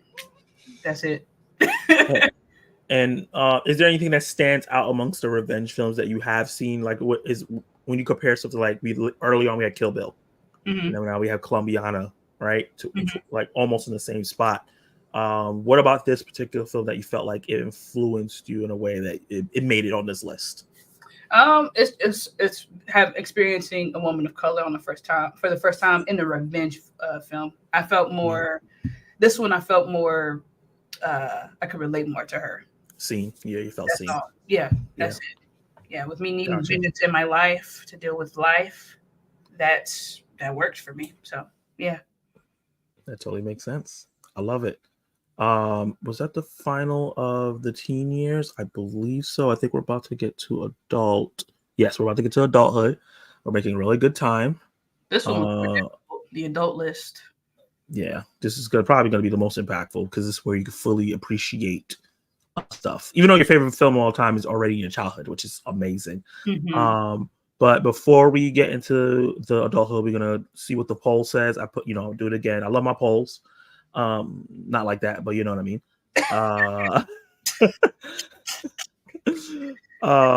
Favorite teen movies, right? I put Columbiana, I put Coraline, I put Big Mommas House 2, and I put White Chicks. 100% with the Coraline. Yeah, hey, I'm not mad at that. Yeah, people love Coraline, man, and I can't. It's a great film. It's a great film. Yeah, so I can't be mad at them for that. Let's see. Hard Candy is different. It's goated. It is different. It's the way they put it together was. Thank you for reminding me to drink water because I got my fan on. But I said my video. Oh yeah, you do say it all the time. Water. I'm not just saying that. Like people really did not take the right amount of water that they need on a daily basis. I didn't either for a long time, so that's why I say it. Just trying to help people out. Appreciate that. Because I'm starting to feel a little dehydrated. Oh, I have water. Got to be extra with it, Yeah, because people don't understand. One thing I'll say is like Barbie, right? Movie I love. A lot of people's complaining about that film. It's too in their face. Like it's the messages too in the face, yada yada yada. But like I talk to people online and they still don't get the movie, and I'm like, well, I guess it wasn't enough in the face because you didn't understand. Yeah, exactly. Drink water. Yes, that's as clear as possible. Oh yeah, it was Brandon. No Columbiana. That's what you were just talking about. Navi. Not for Nah. me. Do I have a little graphic for that? No, I don't have anything for that. Let's see. What else somebody says? No Columbiana. Where was I? I love Hard Candy. She killed Aquaman's brother. Yeah, we said that. Spit on Your Grave is goated. That's what he recommended that. We talked about you said what part of Chicago you in? You're not in Chicago, right? I'm in Texas. Texas. Great Texas. If I don't have an accent, it's because I lived in Ohio for 6 years. So it's a little combo sometimes. I don't know what I want to do. Little things slip through and all that. I don't know what I want to do sometimes, but gotcha. Yeah. I still didn't see Puss in Boots. You definitely do. You would like that, I think, Kenny. The rabbit in Hoodwinked can't be trusted. Yes. You get into it. Kenny, you got to see Puss in Boots last week. Yeah, a lot of people. Top 5 movie of last year. It wasn't my top 10 or top 20. Big Wag was cool. Beauty Shop was really good. Way better than I thought it would be. Yeah, that's a really good story. I want to watch the first Puss in Boots first. I've heard that I don't have to. You don't, because I didn't watch the first one. Me either. Me neither. I did not hear good things about it. But I'm a completionist. That's fair. I heard it's actually not that bad. So I might go back because I'm very invested in him as a character now. Yeah. He's dope. So the Lego movie I saw when I was 17. Hey, the Lego movie is dope. It's dope. It's I forgot. It's I think the Ninjago movie with Jackie Chan. They have that, yeah. Green. Like there were times I do that all the time. Yeah, that's something I do with my baby sister. I'm like, hey, what color is that? She's like, huh? Like, oh, green. He's like, got me again. Yes, every time. I'm the same way, dude. First one's fun enough, but the second one blows it out of the water. I think you're talking about Big. Is it Big Mommas House 2? Probably. Maybe so. Hopefully so. Beauty Shop was so much better than Barbershop 2. Oh. Nice. Yeah, I didn't connect with Barbershop for obvious reasons, but it wasn't bad. It was cool. There's another recommendation for a revenge film. Nocturnal Animals is a technically revenge film. So good, but it's pretty hard to watch. So he's warning you. That's why I'm glad I'm in this community. Just getting recommended a lot of films and stuff that I haven't paid attention to or noticed. It's wonderful. Hello, what's up, Zach? I got out of seeing the new Planet of the Apes. I hope you liked it, man. I know your review's supposed to be coming out soon. What do you think about that film, Not Another Church Movie? More specifically, how do you think they got Jamie Foxx and Mickey Rourke to be in that low-budget Chitlin Circuit movie? I've seen that one. I haven't seen the trailer. I just found out about that movie yesterday when I was doing my live stream where I was talking about the movie that's coming out this week. And I saw it and I saw who was in it. I was like, wait, what? Well, Angela Bassett. How the hell Jamie Foxx. What? What? Wait, what? How'd you do it? How much money did you pay? How much did they pay you? Facts. I was not a fan of white chicks except Terry Crews. That's fair. The Terry Crews scenes are amazing. That is fair. I barely remember white chicks, but it sure was a hoot. A hoot. I love it. Never bothered to watch white chicks. Well, you should bother to do it. It's hilarious. It's funny. So funny. For the culture, you know? Yes. Just in case y'all want the Knicks won again. Woo, woo, woo. Let's go, my Knicks. I love Coraline. Okay, something that he likes that you like. Go. I saw Coraline in the theater. I was an adult, Zach. How old are your guests? Get some older folks to go back in time with. Damn. What's the oldest? I feel like everyone I've had on except Preston were around my age. Preston is like a kid. So I was like, hey, all the movies he was talking about, I was like, okay, I don't know what this is.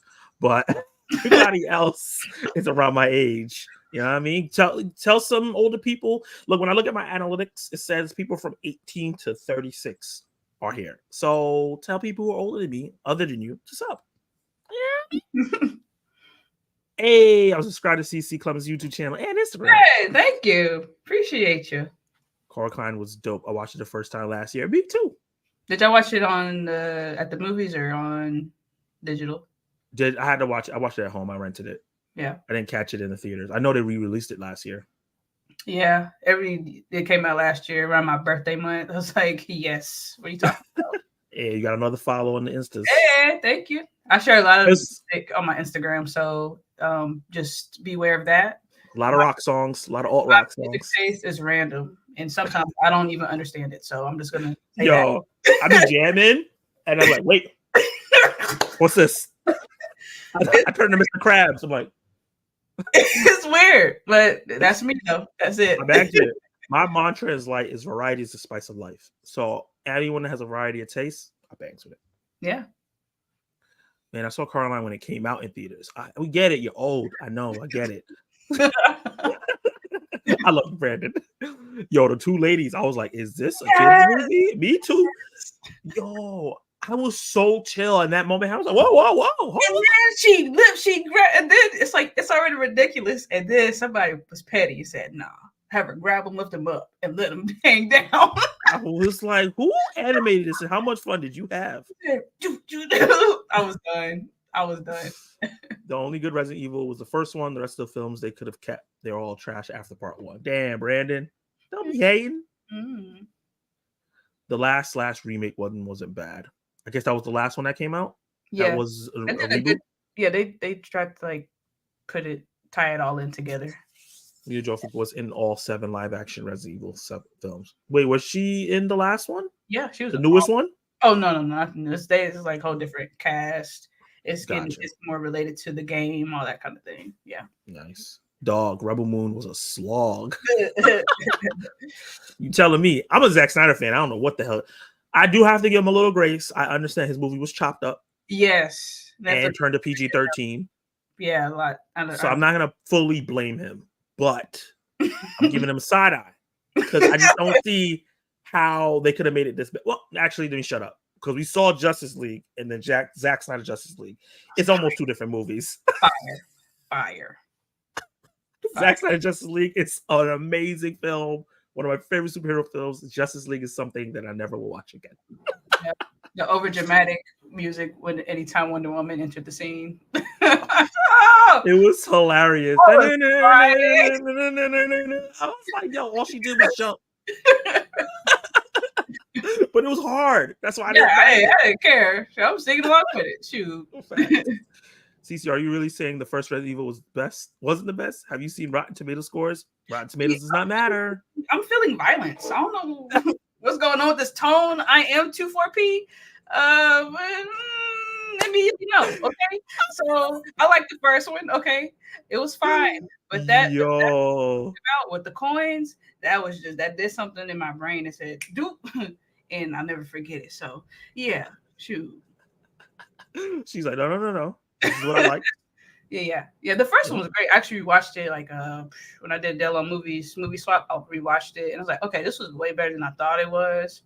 Rewatching it, but Afterlife is my favorite one as far as like the fighting scenes. I really love fighting scenes. In the first one, we didn't get as much because we're like establishing the character, doing an origin, into the ratchetness later. So I love ratchetness. Give me ratchet fighting scenes. Thank you.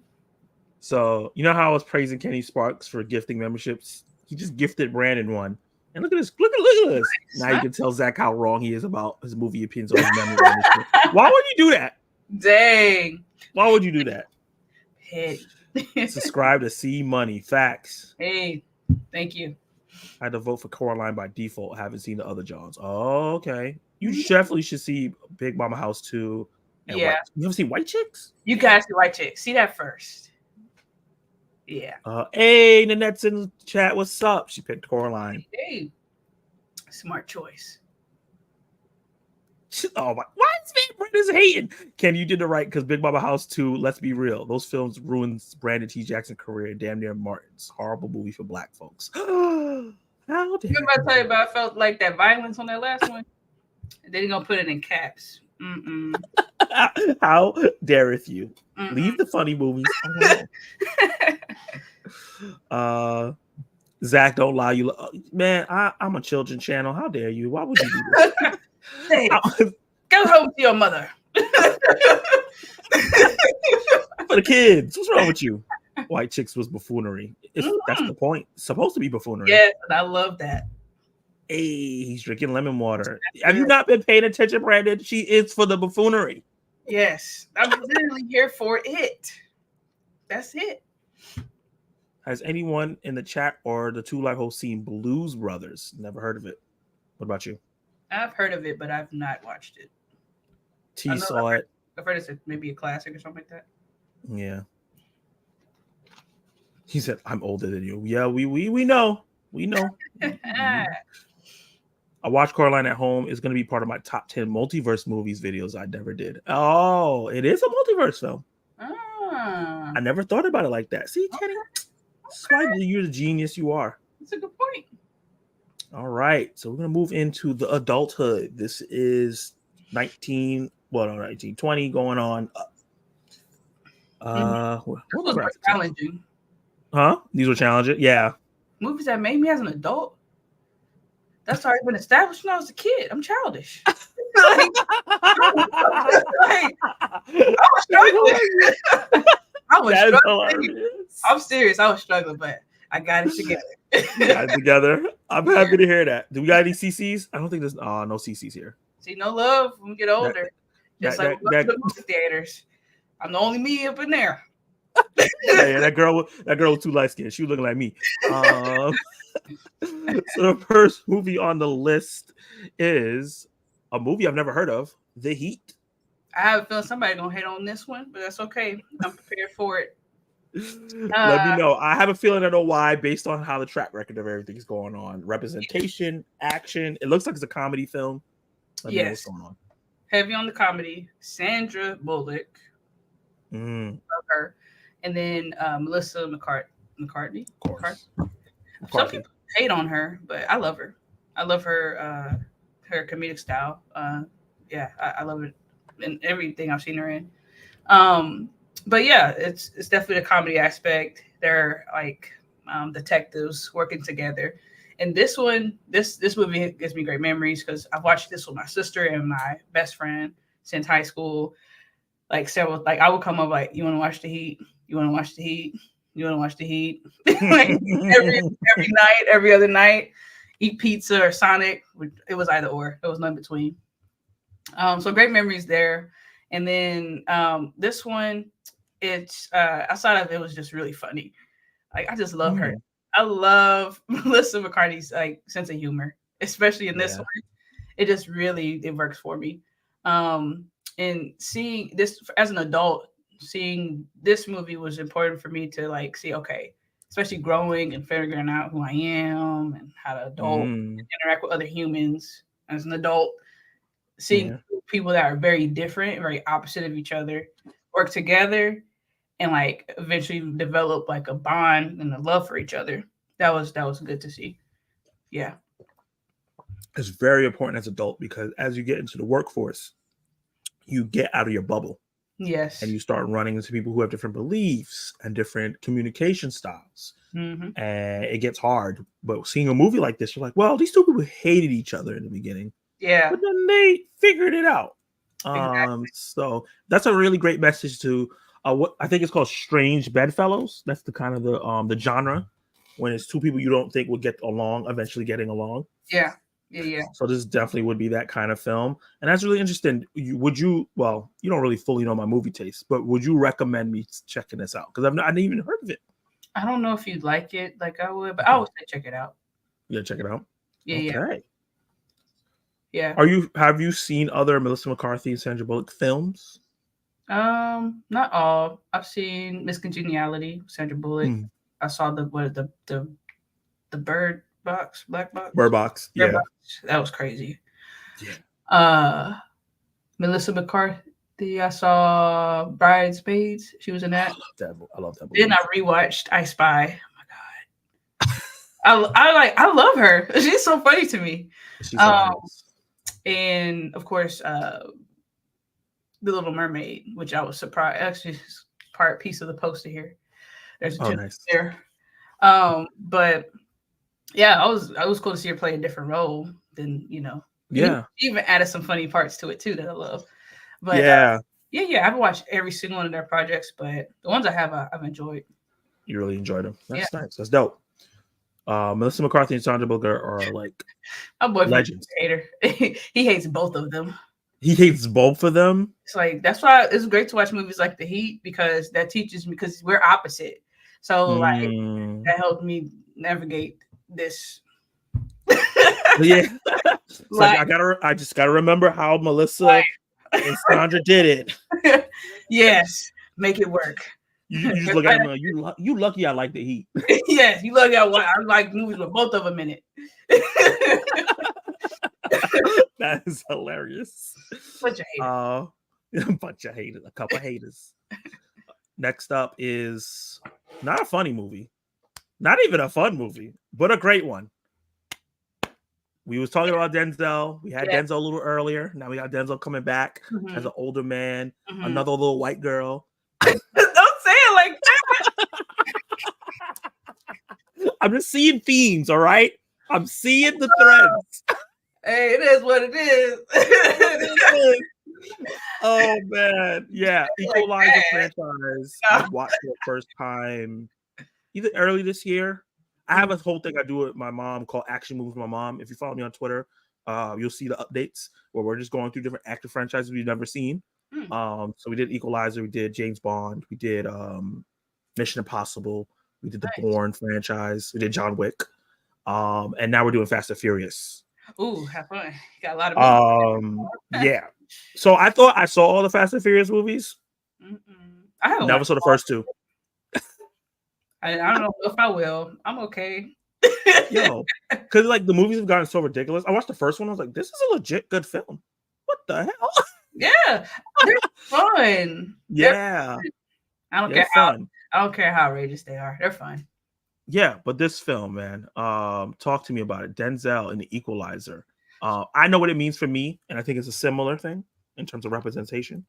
Yeah, definitely. How do you feel about it? Yeah, definitely representation, and having the experience I had with Men on Fire.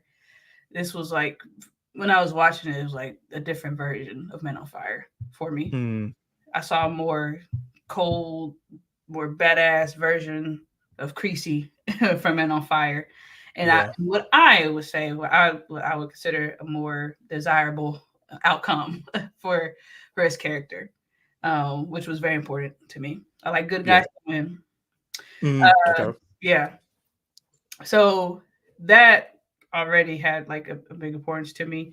And the scene, the first like fighting scene, where like seeing him like getting his OCD element and like just little stuff like that, like, oh, this is he about to tear it up. And he did, and just seeing how he used different objects and stuff to take out people was so cool. Yeah. It was awesome. Great experience. I think what's special about this film is that, you know, a lot of action movies, there's a lot of moving around, a lot of set pieces, a lot of going upstairs. Denzel ain't doing all that. He's standing in one place. You coming to me, and I'm still beating your ass. Yeah, like that part. I noticed that in Book of Eli. I don't know if you ever seen that. Yes, I have seen that. There's a scene where he's like in a bar fight. He's just standing in the middle, and he's beating everyone's ass, and he's not moving. Like Denzel. Yeah, that's the best. Oh man. Oh, but what? Before I get into like the influences for this film, right? Have you seen all the Equalizer movies? Yes. Okay, so I think this brings it full circle because Equalizer 3. Let me tell you, I freaked. I was like, "Oh my god, the God is here!" Oh! Is this a multiverse? I think I shed a little tear. I was just so excited. It's like, oh man, because it had such an impact on me when I was younger. Brought back childhood memories and everything. So yeah, anytime they show both of them, I'm just like, this is so great. Yeah. I was annoying my sister. Like, do you see who that is right now? Do you see this is the baby sis? She's 14. She don't know. Like, do you see who that is right now? Like, yes. Like, get into it. Stop playing. Be as excited as I am. Yes, get into it like me. But yeah, when I get in it, I'm in it. So yeah, I had a great time. As soon as you said that whole thing with that Man on Fire, throughout that, I was like, I can't wait till we get to Equalizer because that's so funny. All together. Just bringing it around. We couldn't have come in Man on Fire, but we have it now. So it's like some sort of closure, even though the movies aren't related. Yeah, still, and I feel like they kind of knew that. Yeah, but they did anyway. Yeah. Because they had made a big deal about them reconnecting leading into the third one, even though she wasn't really in the movie that much. But that doesn't matter. True, They true. talk to each other. Yes. But in terms of the first Equalizer, right? Specifically, I think it's important because we've got a lot of old man revenge action films, right? We got the Liam Neesons, we got the John Wicks, we got the we got a ton of them. We got a lot of copycats, but we didn't have a black one. You know what I mean? We didn't have a black one. It's also as a franchise that's been around for a long time, you know, and us kind of taking it. Now we also have the show with Queen Latifah. Yes. I haven't gotten into that, but yes, we do. You know, another beauty shop, you know, Hey. Equalizer. Oh my. Start.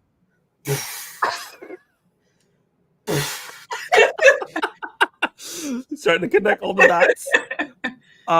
So I think it's really, really important just to have that because we need more action films that are centered around Black, Asian, Spanish, whatever characters, but specifically Black, that has nothing to do with race. That could have been played by anybody, but yes. And they didn't make that like a focal point of the movie. It's like this happened to be a Black guy. He used to do this. Now he's doing that. Boom. That's it. Boom. And that's it. And it worked. Very, just one of my favorites. Period. One of my favorites, man. Yeah. Let's see. Next up. See, I have my glasses, I still can't see. The only other horror movie on here, and this one is a little bit more of a scary, serious horror film. And this is one I haven't seen. Talk to me about The Conjuring 2. See,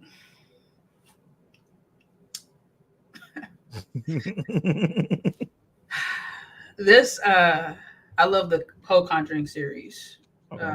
This one is my favorite. Have you seen it? Funny, real quick. I've only seen the spinoffs. The spinoff. So Annabelle, Nun, but I've never seen The Conjuring. That's okay. You one day you check. I don't want to overhype it, but I would definitely check this out. Yes, my house. But this, I'm an adult, right? And this movie scared the crap out of me so much. I went to bed with the lights on and had Powerpuff Girls playing at night. That's like my thing to watch. Like I can't protect this negative spiritual energy that I've created in my mind. I need Powerpuff Girls to do that for me. Weird. But yeah, that had me up all night. I couldn't go to bed with the lights off. As an adult, I was disappointed in myself. Now, this is probably not going to affect you because I had my boyfriend, he watched it, did not have that experience. But me personally, I was scared out of my mind. I also watched it at the theater. That's a different experience too. Yeah. Yeah. But I don't want to get into spoilers, but what I love about it is it's inspired by a true story. Okay. By real people. Ooh. Yeah, by real people. I don't like those. Yeah. Yes, that's one. And of course they added things to it. The character that they added to it was just so the look, the music, everything about this, every time they showed it just creeped me out. And there was a twist. There was like a twist to it that I haven't seen in any other scary movie.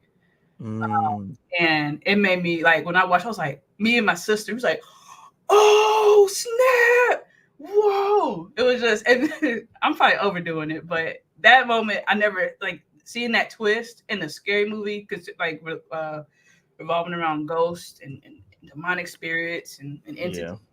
That was crazy. And then also the ghost was just savage. The main character, he was day, night. We don't care. Oh, you want to bring people over? They gonna see me too. What's good? Day, night, no matter. Yes, daytime, boom, moving stuff. Cops come over or other people move stuff. No shame at all. I love that. No shame in my game. We don't get that in a lot of ghost movies. They like to wait till it's dark, or when people come over. Oh, we're not gonna do. No, not this one. He said, "Why are you in my house?" Yes, like so. There's a scene, this thing that my house, like that's something that's said. Oh, that's why the comments here. My house. That's another rent-free thing. My house. But that's it. I won't say anything else or spoil the movie or the plot. But yeah, amazing. And then of course the cast. What was it? Thais? No, there's the sister group. Vera Farmiga. Yeah. Um, Oh, I love her. Yeah, yeah. Patrick Wilson. And then Patrick Wilson, amazing. And then the young girl that plays the possessed character, fantastic work, amazing I work. think it's Madison Wolfe. Yeah, she killed it. And then even there's a series called The Nun. They did the two, Nun and The Nun 2. Yeah. And they used Vera's sister, actual sister in real life, Thaisa, to play in those movies. So it's cool to see like that kind of connection. Yeah, I love. So if you put sisters, well, siblings in general, but sisters together in a film, I'm gonna freak out. Like, oh my god, yeah, sister love, let's go. That, I'm all here for it. Yeah, so yeah, it's my favorite scary movie, hands down. Not just because of the scariness factor, because it wasn't it wasn't much jumpy things. It was the creepiness of it, and it really just twisted my mind. And I didn't appreciate that. I didn't like it at all. I did. So yeah. It's so funny because one of the reasons why I didn't watch this film is because I watched Insidious, one of my favorite horror films. That's a good one. Because it legit scared the shit out of me, right? And Patrick Wilson's in this one. Yeah. So when I saw the trailer for that, I was like, oh, he married somebody else and he's dealing with ghosts again. I'm not watching this. This must be a sequel to Conjuring. I mean, I thought they were tied together. That makes sense. Because it's the same director. It just so happens the same people are in there. And I was like, I'm not doing this. Patrick Wilson's face and scary movies go together. They go together. I don't know, but yeah, they're not related at all. Yeah, I'm eventually gonna bog down and watch ghost movies. Is one, especially based on real stories. One of the scariest movies I've ever seen, and people don't like it. It's called Amityville Horror. Is it what? Yeah, that's a good one. Or something like, or the haunting of some haunting movie. I don't know if it's Amityville, but I know it's like Haunted New Jersey. Some crap. I just remember it scaring the holy bejesus out of me as an adult. So, yeah. And then it was like, oh, based on a true story at the end. I was like, you should have put that in the beginning. Sons of a guns. Who's the director? Who's the producer? Childish. Coming for you. Yeah. How dare you? I'm about to do you like Kendrick Lamar. Put your house on the in the thumbnail. Attack him. Oh man. Yeah, that definitely I would highly recommend. You don't have to see the first one. Okay. But you know, it's a good one too. Some people like the first one than the second one. That second one for me. Yeah, it's been hard between that and I think Insidious 2. It's been hard for movies to scare me like those did because it just burned the scare out of me. It's hard. So I see you don't have a lot of horror movies on your list. Do you like horror movies, or are you like a casual, like I'll watch it, someone suggested? I like them. Okay. I don't like being scared in general. That's fair. And but it's fun. It's like one of those weird things. But I love watching it with family or with someone. Before I would like watching scary movies during the day when the sun is still outside when I leave. Okay, no, we're not going to be doing that. And that way we have time to recover and pray or listen to some great uplifting, encouraging music. We are not going to feel. We're not going to feel the spirit with dark energy because it's literally just dark outside. After we watch this movie, I would not watch a scary movie by myself at the house. Nope. That's just not a thing. But honestly, the best experience is at the theater. Yeah. If there's any chance of me getting scared, that's gonna be the best place because at the house it hits different. But yeah, in general, I like them, but I'm not a hard. I'll say Conjuring and Insidious got me more into them because a lot of scary movies aren't really like great. Yeah, they're fine or they're cool, but none of them have really like blown me away. But Insidious and Conjuring definitely have. They're high quality. Yeah. It's so funny you talked about the daylight thing because you talked about how the ghost is like doesn't care about if it's daylight or nighttime. So you're watching this daylight. I'm safe. Wait, hold on. You doing what? He didn't care. It don't count for him. That was some demonic work right there. That was just crazy. The experience I had like that personally was watching Nope with the Jordan Peele movie. Mm-hmm. So I watched that. Have you seen it? Yes, I have. So you remember the rain scene? Yeah. Oh, that was crazy. So me and my friend Clay finished watching that movie, and we're going out, and there's a thunderstorm outside, and we're like, "Oh no!" Really no. I was like, "I'm not even gonna look up. I'm just gonna look at the floor, If I see a shadow, then I know to move. I'm not looking up in the sky. Not the right time at all. No, I was just like, why does this have to be a thunderstorm right now? Yeah. But a movie that's been on my watch list for a very, very long time. I really want to see it. I'm glad you have it on here. Sell it to me. Atomic Blonde. Yes. Yeah. So I sometimes you just don't remember till you think about it. But Yeah. Charlize Theron, Yeah. right? Action, fighting. I think she was a spy. I haven't watched this movie in a while. Yeah. But what impacted me the most from this one was the music, actually. Mm. I'm a big music head as it is, but the soundtrack, the way that it interpreted like the movie and brought it to life was just unforgettable. And the music was set in the 80s. It was all 80s retro. And ever since I watched Atomic Blonde, I've been like listening to 80s music, retro music. I just like when I hear it, I just gravitate to it more than I ever have before. Like 80s soundtrack built up after that movie. But yeah, it's a movie that shows like how important a soundtrack is in the film to really like bring it to life. Yeah, bring it to life. Nice. Yeah, amazing. Music is something you've talked about multiple times throughout this, so that's really interesting. That this is the one that you're like, music is so important to make a scene come together. Yeah, this was that one. Yeah, and it's so funny. So like for me recently, where music can kind of like be interruptive, is like I know you saw Challengers, right? I loved it.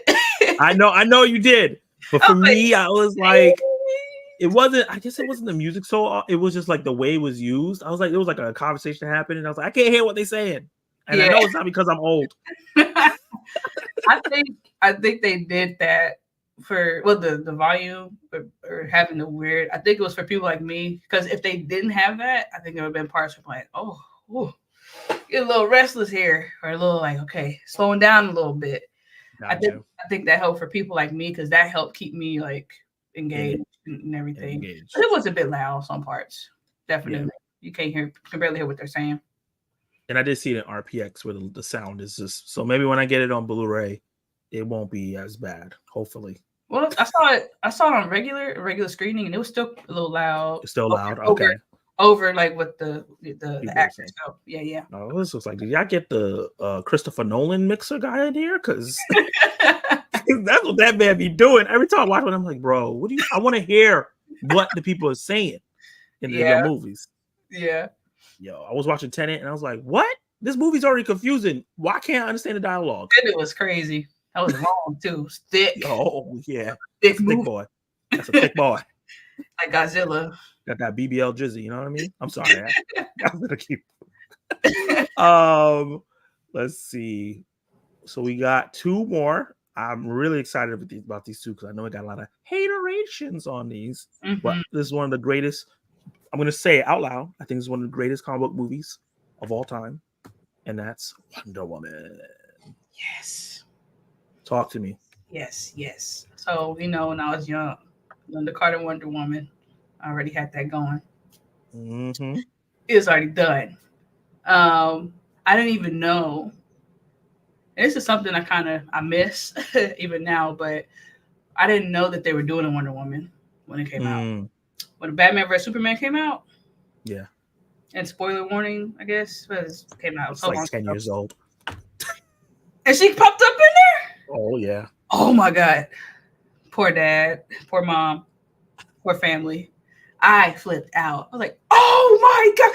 They're doing a Wonder Woman? Oh! And I was like, wait. I didn't look. Initially, after they told them, like, oh, wait. She didn't look exactly how I thought. Her eyes aren't blue or bright or whatever. Blah, blah, blah. She got an accent. After about 10 business seconds, I was like, I'm over it. I love it. I'm here for it. And I don't even think I love that movie as a whole, Batman vs Superman. But that scene, I was out of my seat. Like, wow. Yes, I was like, oh my God, do you see this? And yeah, you watched it in theaters or at home? Theaters, yes. I flipped out. I just apologize to anyone that witnessed it. Because it was just, I was really in my element. So when I found out, the actual Wonder Woman film was coming out, I was super excited, but I didn't have very, very high expectations for it because I just didn't want to. I didn't want. I don't want to overhype it. I didn't want to make this like perfect thing and it's going to be the best thing ever. Like, I'm excited for it. Let's just see what it is. And it turned out it's one of my. It is my favorite superhero film. Nice. Of all time, hands down. Yes, she's a woman. I love that, but it's a great story. The graphics are amazing. Acting, people don't like her acting. I understand. I don't care. I still loved it. She doesn't need to be the best actor for that. It worked. She's Wonder Woman. Just and the scene where they're what is it? No Man's Land. Yes, you know what I'm talking when they like bombed her and then she goes because it's one of the greatest superhero action scenes ever. That was the first time I went to the movies for like more than once to watch it. Oh wow! I went to the movies 4 times just to relive that scene on the big screen. It was just so cool just to see her go, and she goes in the window, kicks all their asses, and then exits out the other window. Yeah. Oh man, it was so cool. With momentum. She's running on top of the roof. It just and I'm just getting goosebumps literally talking about it. That's my favorite, one of my favorite just fight scenes ever. Favorite superhero movie of all time. I didn't know they were even working on it, so it was like a pleasant surprise getting into it. Which is something I kind of missed. Now we know, this and this person gonna be in this movie, which is cool. But it's like sometimes I kind of missed the naivety. Yeah, but yeah, incredible. Hands down. Oh man, I love that you said that because one of the major parts of that scene that is important to me is the fact that a lot of times that spot is for a man. Like the man is charging in, he's inspiring other men. It's cool to see a woman, a strong woman, inspire guys to go like, we can do this. Yes. And they all come in her aid. Like from the moment they were in the trenches and her caring about everybody, right? Yes. I thought that added a lot of character. Gal Gadot did a really great job. I always say that Sydney Sweeney does her best acting when she's under duress. Gal Gadot does her best acting when she cares, like when she is sorry and has empathy for you. Even in the sequel, which is not good. Agreed. When she is like for her best friend who's turned into a cat, basically that face she makes, great acting. When she's losing Trevor, great acting. So in this movie, that's true. They made her get to do a lot of that, caring about people. So then when she says, "No, I'm gonna do it," the way she says it, the reveal, yeah, bro.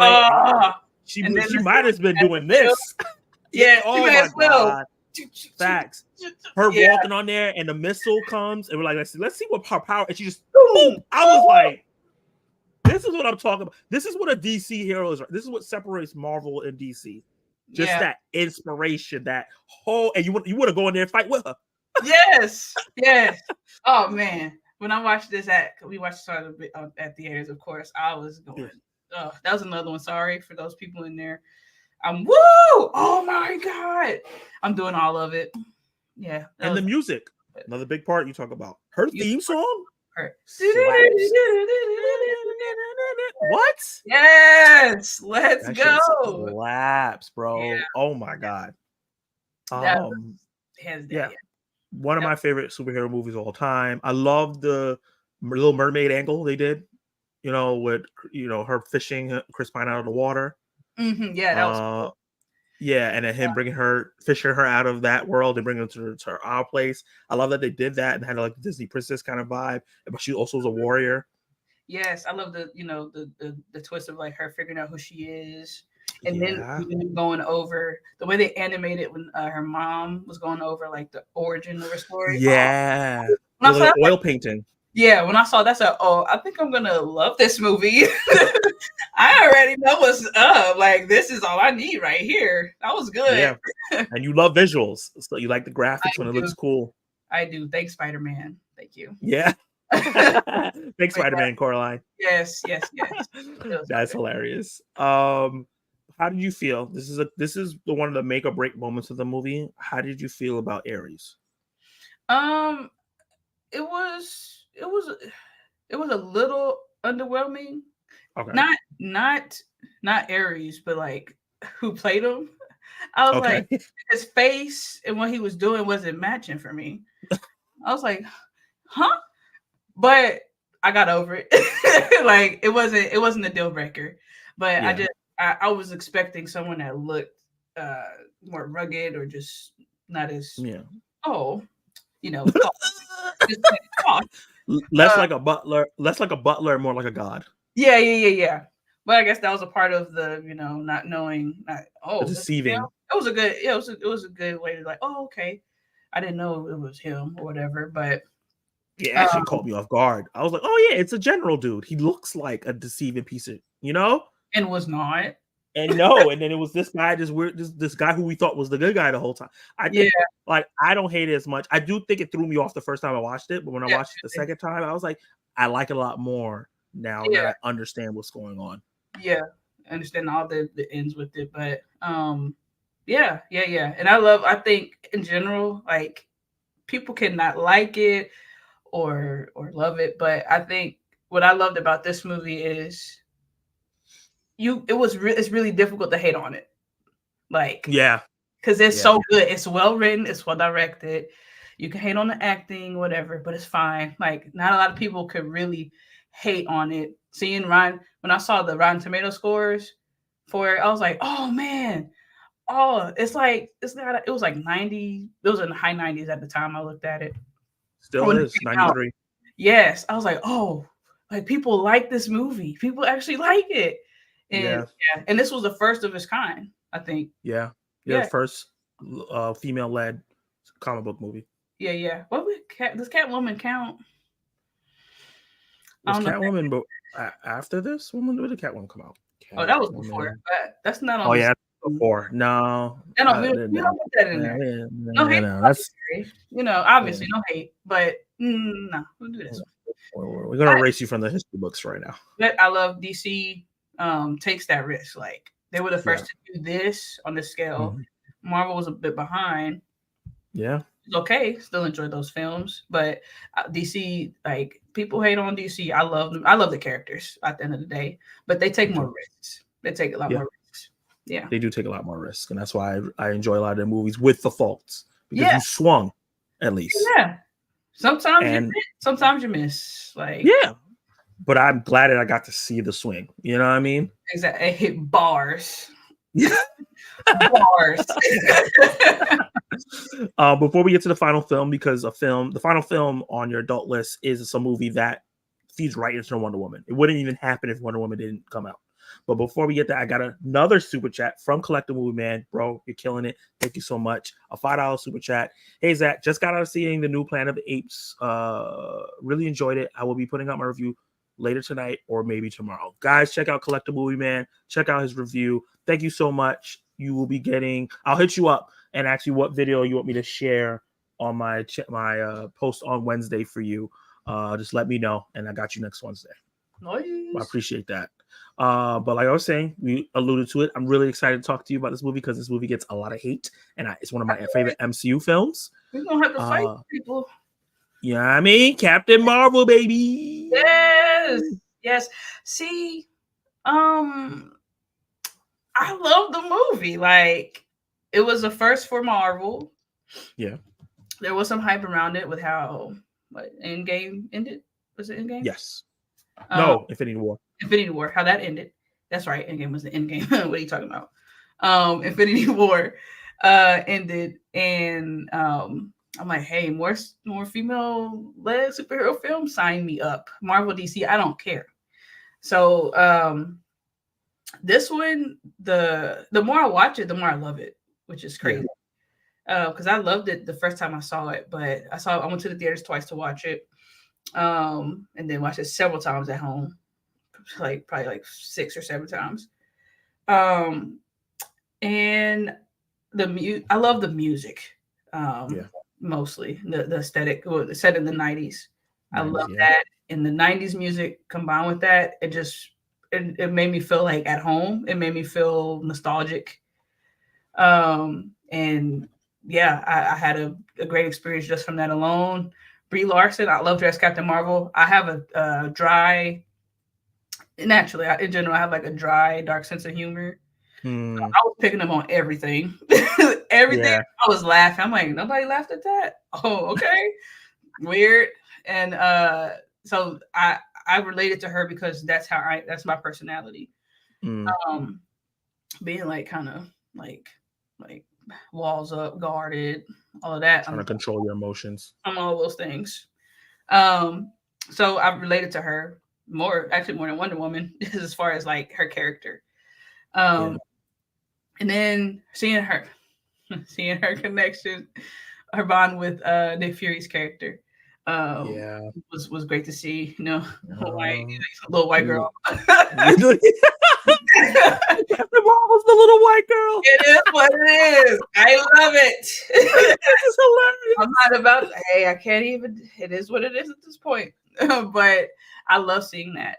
And then knowing that it inspired the Avengers, and this was like a prequel showing like before everything started, was like, it was just great. Action was good. Great.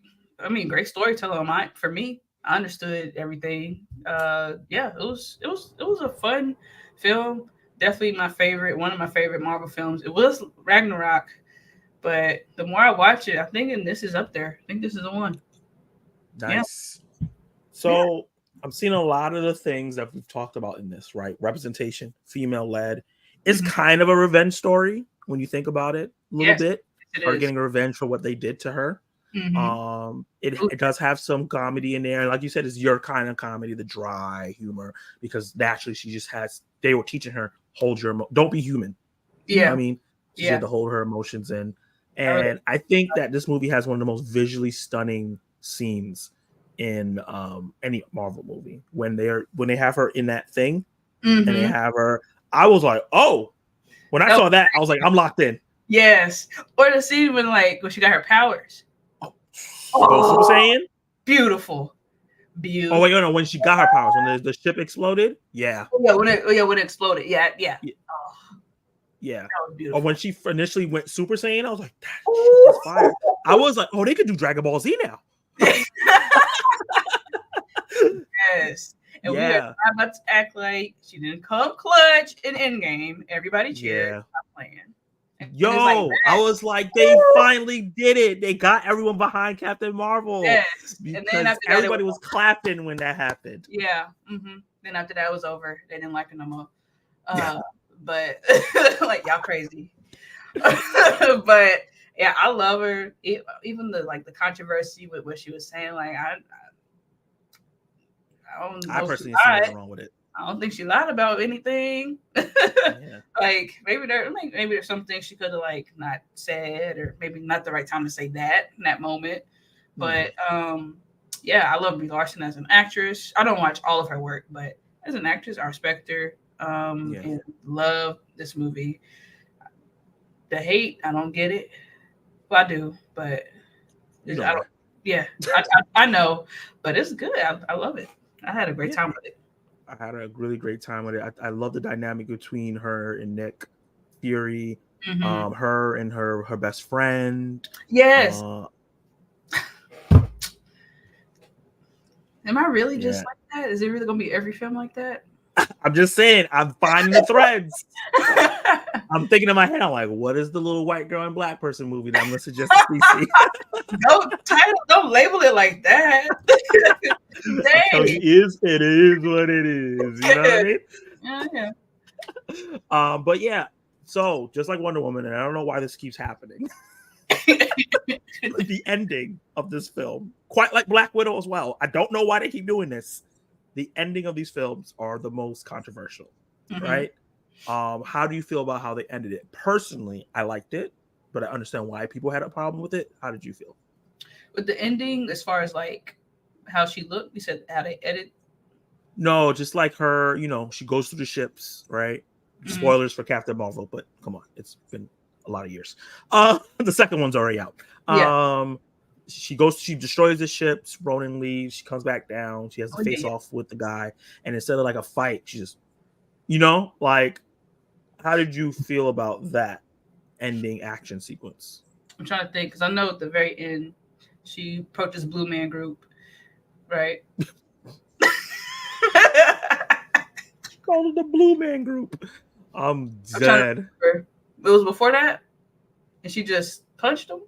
Yeah, like he was trying to like talk to her, and he's like, Oh, "Yeah, the you man. know, Oh yeah. yeah." I was okay with that. Yeah, I felt like it matched the narrative of the story. yeah. Like she powered up. Yeah, We gotta it was talk this about. whole time was like control emotion. She's like, "Nah, let's not do this anymore. I Yo, know how powerful I am." we're past that. Yeet. Yeah, Bye. Get out of here. This movie, what was 2 hours? Y'all want it to be 2.5? yeah. Like, What's so you going want me to on? talk to you now after what I found out what you was doing to me? Yeah. I mean, sure, it could have been more an epic fight scene, but it was for me. It wasn't necessary. Like at that point, it wasn't even about him no more. Like No. she got a whole bunch of other She's stuff, overcome. way more important things to take care of. I mean, as a result of his actions, but it's like powered up. I'm aware. I know what's going on. Now that she's in her full power, like literally, like mentally, emotionally, and now physically with actual abilities, it's a done deal. Yeah. Gotcha. Yeah. So I'm gonna run through the last things we do. I'm gonna run through some of these comments that we have because I know a lot of people came in. I'm gonna ask you the 21 questions of every movie lover, and then we're gonna wrap it up. We're actually making good time because I know you said you wanted to be out at a certain time. So let's see. People said they loved Equalizer. Was that the thing? If I miss you, yeah, because that was Love to Hate. Tommy is one of my favorite Melissa McCarthy films. Heat was funny. Oh, he likes something that you like. No beef on that. That's no crazy. Beef. Wow. His best Denzel movie is Ricochet. That's his favorite one. I'm not sure what this one is about. Bow Wow? Bow Wow. I don't know. You're going to have to elaborate. Yeah. Loved Equalizer. Yeah, I really love that Equalizer. Like I said, it ties in. We got the Queen Latifah for Beauty Shop. We got Denzel. We got the white girls. It's all ties. I love the next. Let the white girls. I love the Fast and Furious movies. I think they're fun as hell. I agree. Yeah. I've never seen Equalizer. I think you should watch the movies. They're good. I'd recommend it. Book of Eli. The first Equalizer was good. 2, 3, nothing special. I actually like 2 better more than 1. I'm in the minority of that though. Yeah. I think I like 1 more. But 2 had it was like more ratchetness. Yeah, it was. A lot of build up because we already know what's up. Yeah, we know who he is. Just do the thing. Book of Eli is what part of Equalizer films? Oh, no, sorry. I don't mean to confuse you. Book of Eli is a completely separate Denzel film about the Bible being the last Bible in the world and him protecting it. I like dated movies. A lot of movies I like are from the 70s, 80s, and 90s. Yeah, like T said, I could dig that. There's a TV show called Equalizer. It was black and white, and it was what started all. Yeah. It was from the 50s. I knew that. I only know the 80s Equalizer show. Damn, it's 50s, 80s. This thing's been around longer than I thought. I'm in the 2000s. That's I've only seen the first Conjuring film. Scared me and my wife, and I refused to watch it. Hey, if that first one scared you, you probably don't want to mess with the second one. Second one? The Conjuring was the only movie I've seen from the list. Okay. Yeah, you know that she's a horror person, so that's the thing. Yeah. I've seen all the movies except Conjuring 3. That was the last one, right? The Devil Made Me Do It? It was good. It was not as good as the first 2. That's what I heard. Did you know that Annabelle's what's the Raggedy Ann doll? Oh, yeah. And that actually made it more scary. Yeah, because it's like personal. Ugh.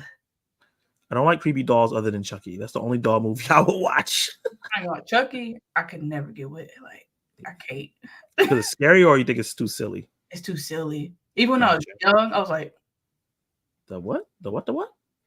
I'm like, my sisters love them. Like, it wasn't goofy in the right way for you. It didn't work for me. Yeah. It didn't work for you. I don't mean the movie. I mean the raw doll was possessed by Ray. Oh, okay, yeah. Mm-hmm. Let's see. Oh, that's wild. Nope was dope. Hey, Rashad, nice. That was good. And that's the only one of the scenes. Conjuring 2. Nope was really good. I haven't seen Nope. Definitely check that out. Nope. Atomic Blonde was good. Charlize Theron needs more action roles outside of being Cypher in Fast and Furious. Well, she does have that Netflix film. What is it called? Charlize Theron, South African. Last year or something. The Old Guard. Oh yeah, that was wonderful. That was old is scan a second one. So watch The Old Guard. Watch Mad Max Fury Road. Yes. That's about it so far. Oh, and Hancock. There you go. Yeah. And you said you haven't seen Atomic Blonde, right? I haven't seen Atomic Blonde yet. I would recommend that one. I think you might like that one. It feels like something I'm gonna love. Is there any sexual stuff in there? Because I don't know if I can watch that one alone. It's like I know there's a scene with it's like one small scene with her and actually the woman from Rebel Moon. Sophia Boutella? Yeah, I think it's her, or maybe she looks similar, but it's like a small like scene. It's not. I don't think it's really graphic, but yeah. Definitely have to put that movie on my list. I love Charlize. Okay, we putting people on. Had to vote for Equalizer because it's the only one I've seen. God damn it, Treddy. Actually, speaking of that, let me end the poll. So the favorite movie of your adulthood is Equalizer with 57%. Heat got 28%, so you got some Heat fans. And Conjuring got 14%. Okay. Wonder Woman was cool. Yeah. Zach, did you get my... Yes, I did get your super chat. I got to it. I appreciate that, man. Hey, we got Miss Sparks in here. What's up? What's up? Wonder Woman is the best DC movie to be from the whole Justice League Zack Snyder era. That's fair.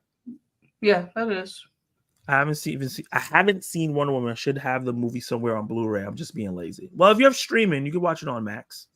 Yeah, I would. Wow, my God. Here we go. Fight. And 2 weeks, I'm gone. Zach, your guests always raise my pressure. I get headaches watching these streams with these kids. Wonder Woman, are you serious? Yeah. Yes, I am. Yes, we're very serious. Yes. You like from the 70s? Yeah. I'm not a child. I'm a grown woman and I pay my own bills and I work 40 plus hours a week to do so. I am not a kid. I'm childish. But not I'm a kid. not a child. Word. And you do YouTube on the side. So yeah, I'm a grown woman. Shoot. That's 60 hours of work. Get out of here with that. So Wonder Woman is better than the Dark Knight trilogy or Black Panther. Neither of those slow ass movies were good. Let's not forget about her being a R word. Yeah, YouTube gonna block you if you say it. That's why I stopped it. I was like, rapper being a Drake. Oh.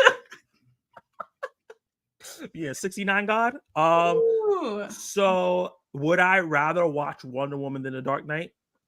You might unsubscribe from me, but yes, personally. That's the thing. Like, for me, yes, I'm a woman.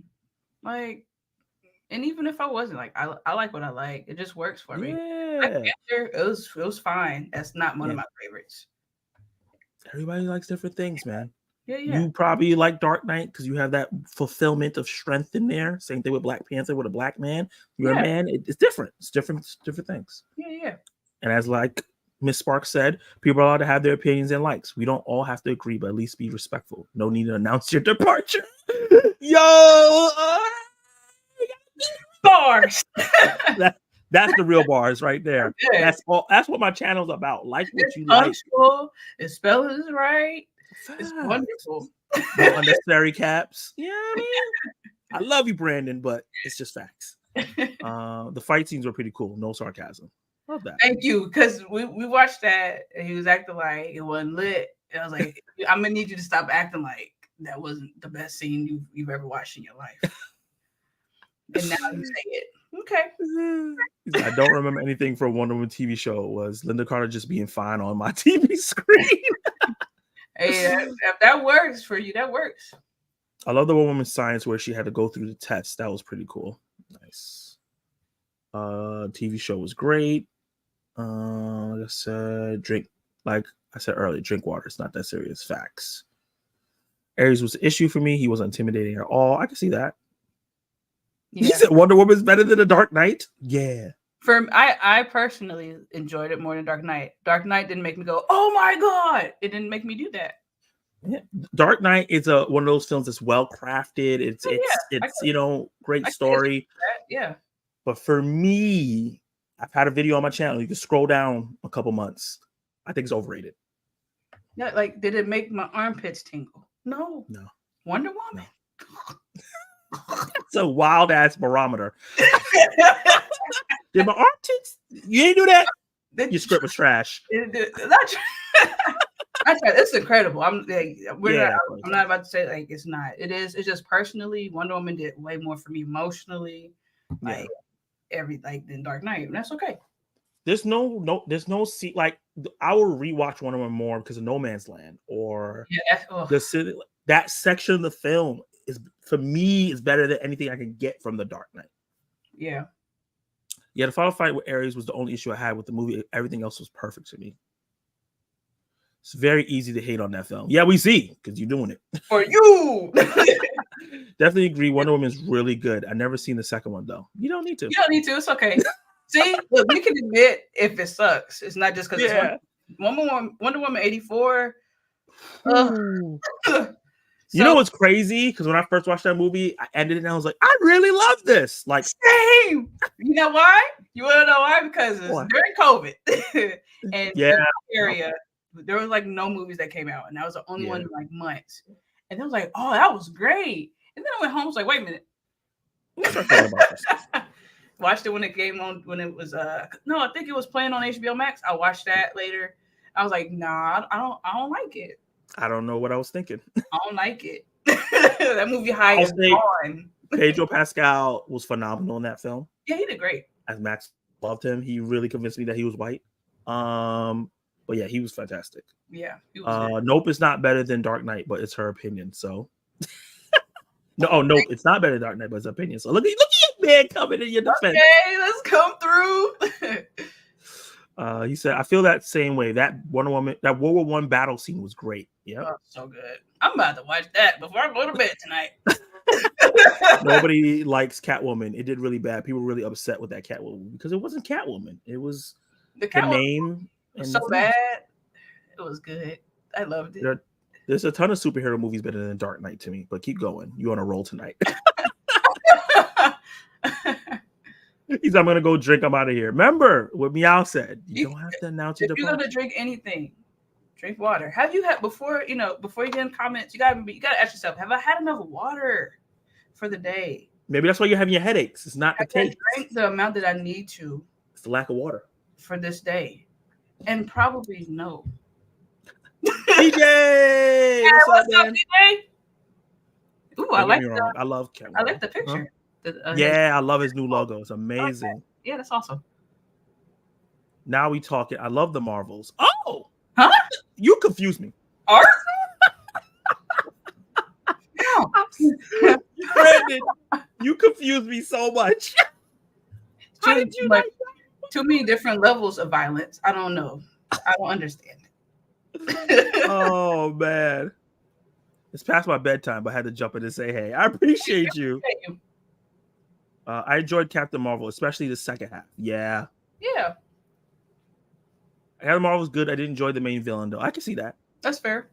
I actually love Brie in the role. Then again, I love Brie in any role. She's really good. She is. She's really good. The Room, where she won an Oscar for, she was so good in that movie. Yeah. Did you know Captain Marvel is Jean Grey's mother? Whoa. I did not know that. That's new information for me. Like he said, I did not know that either. That's an old comic. I don't know if they're going to keep. I think they reconned that. I don't think she's still her mom. Good to see everyone. I do have to jump out and go to sleep. I appreciate you, man. Catch up on that rest. Yeah, man. I'm looking forward to your what's your next parody review? Yes. Always so funny. Oh, he was talking about Bow Wow was a Fast and Furious. Tokyo Drift. Brother, I think the only Bow Wow was in more movies than I haven't seen them, but I remember him and the movie I like with Bow Wow is Like Mike. That was fun. That was a lot of fun. Oh yeah, Lottery Ticket was cool. Yeah, Road Bounce was cool too. I watched both of those. Yeah. Remember seeing the first Insidious as a teen in theaters. Shit scared. Yeah, me too. I was like, yo. Was it I think it was the second one where at the end, it was like a jump scare at the end of it with the devil. person. That. Robin. Oh my god.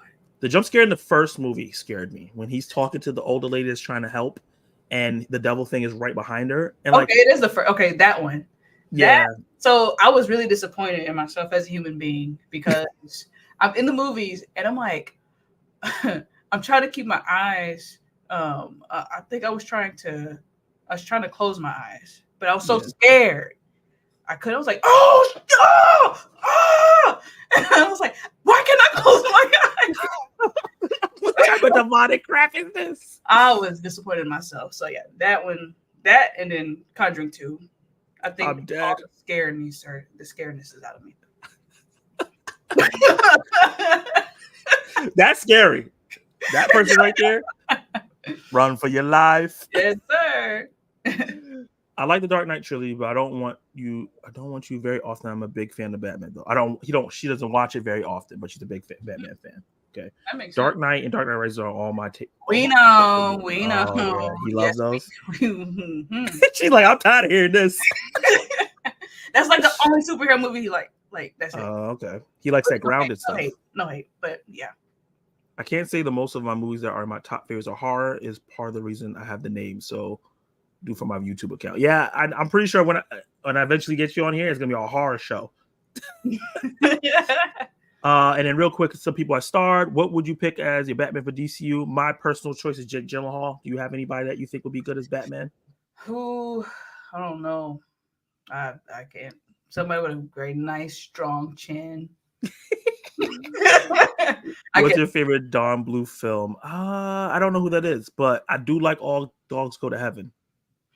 Land Before Time is a classic. My sister. Ooh. You're not in Chicago. Yeah, we saw that earlier. Yeah. And yeah, so we're going to ask the 21 questions and then we're going to wrap it up and get CeCe out of here. So there's going to be rapid fire questions. You give me the answers as fast as you possibly can. What is the first movie you watched? I think we talked about that. The first movie that I watched that I remember. Yeah. Well, movie, like at theaters in general. Just in general. The Mask. That's the first I can remember. The Mask. Which movie genre do you dislike the most? Romance. Romantic. How did your passion for film start?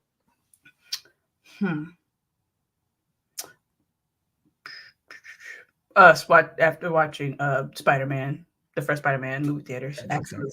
Yeah. What is your most visually stunning movie you ever seen? Ooh. Coraline. What's a movie that not many have heard about that you've already seen? Yeah, I was gonna say it gotta be Hoodwinked. What movie quote do you live by? Oh, this is a good one for you. I got so many. I know. Just pick one, the first one off the top of your head. You won't let me live. You won't let me die. Oh man. What are your top five favorite actors? Top 5. Could be man, woman. Dakota Fanning. Oh, yeah.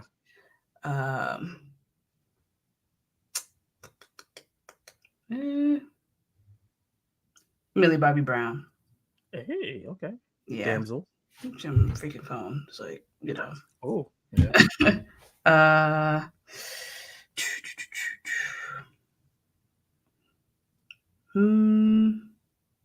This is tough.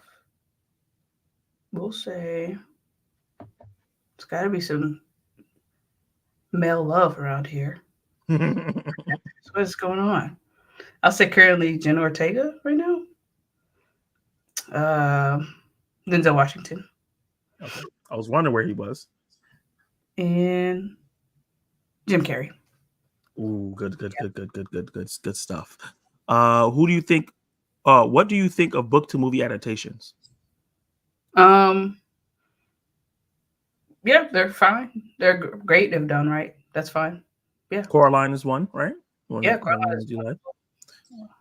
I don't see any foreign films on here, but the question is, what do you learn from foreign films if you watched any? I watched RRR recently. Ooh. That Bollywood. Oh, damn. I don't know if that was an answer, but I was like, okay, they was going in. So maybe like incorporating like dance into that. They do that more. They love doing that. Yeah, this is fire. I was impressed. Yeah. And just so you know, we're friends. Just so that you don't say the wrong thing when you're out and about when I'm not around. Okay. It's Tollywood. It's Tollywood. Yes. They have multiple different sections of film. So there's Bollywood. That's the most famous one that we know. Okay. RRR is considered Tollywood. I don't know what the difference is. But I just know I said it wrong one time and I got chewed out and I was like, oh. Okay. Tollywood. Okay. Let's see. How long should a movie be? That's a very important question. Ooh, 1 hour and 40 minutes. Ooh, she got exact time. What films do you think should not have won an Oscar for Best Picture? Did the Boy and the Heron win one last year? Yeah, one. That one. Yeah.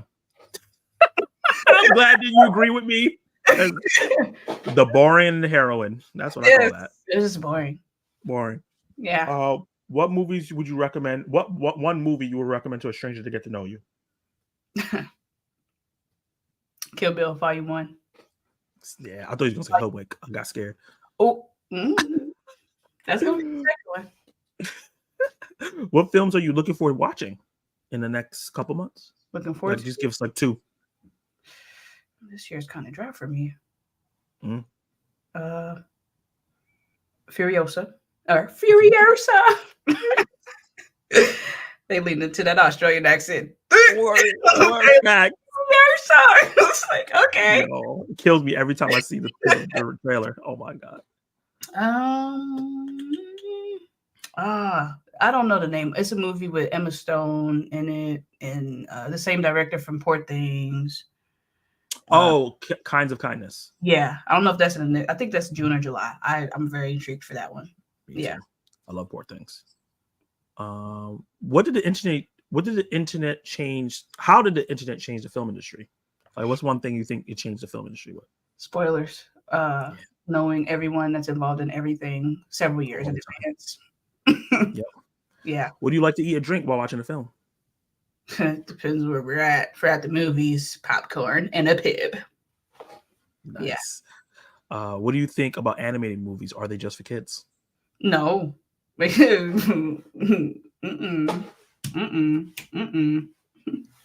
like pointing, like, no. What's your favorite movie genre? Ooh, that's hard. Let's go with action. Yeah. What's your least? What's a movie you wish you never watched? That's a good question. Mother. No further delegation on that. Mother. What qualities do you look good in a great movie? I think this is the final question, and I think this kind of wraps up into a lot of the stuff we're talking about. What qualities make up a great movie? Yeah. A good plot.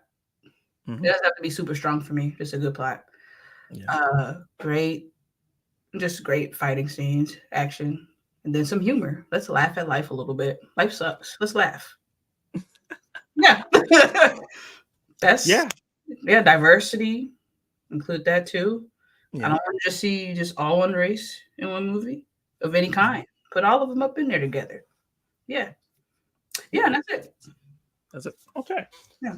So, CeCe Clemons, this has been an amazing journey going across 18 films across your life. Yes. From your 5 years old up until what your age is now. I don't know if you want to reveal that. And it's been really fun. I'll be 30 later this year. Okay. Yeah. Cool. My birthday is at the end of the month, so I hope people say, "Oh my god, I cannot believe you almost 30. You look so what? much." I thought you were 20. Oh my god! Don't say that. Honestly, I did think you were a lot younger than that. I'm not gonna lie. Hey, I will receive that. Black don't crack. You dig? So a lot of the things that I see when in terms of the movies that influence you sharing it with your family, either them sharing it upon you or you getting to show it to somebody after you're watching it. You like seeing things that you've never seen before.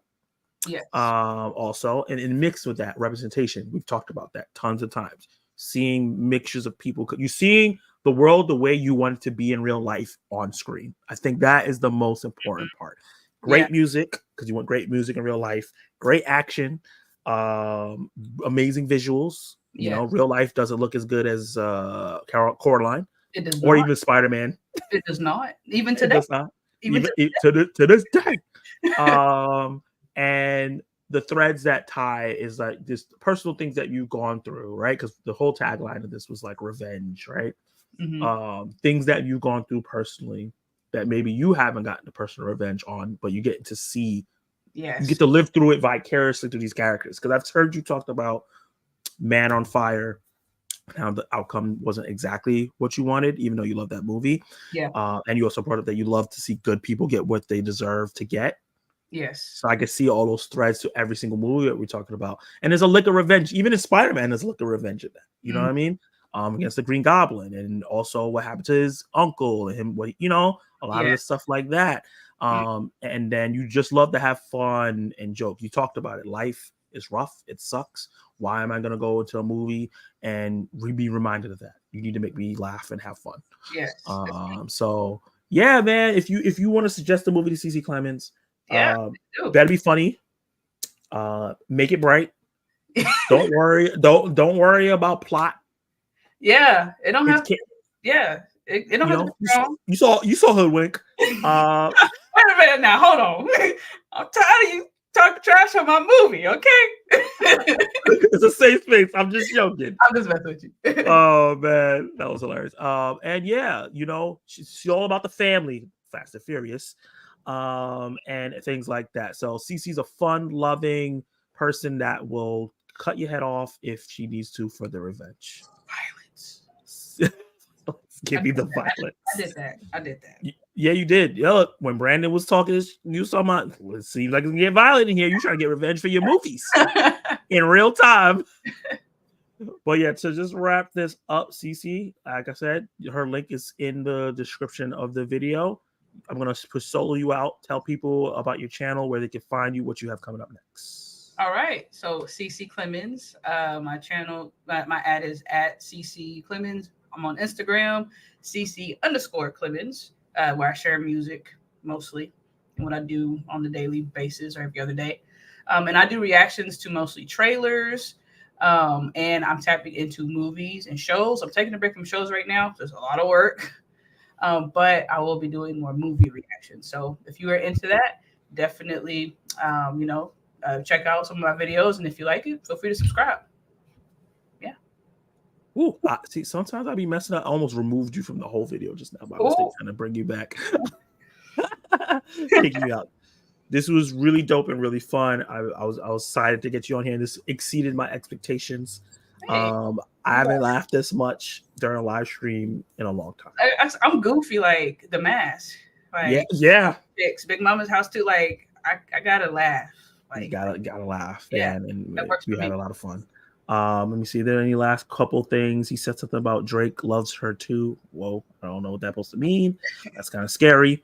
Probably Billy Bobby Brown or something. Oh, oh no, Rashad, don't do that. What do you think would make a good Wonder Woman? Ooh, okay.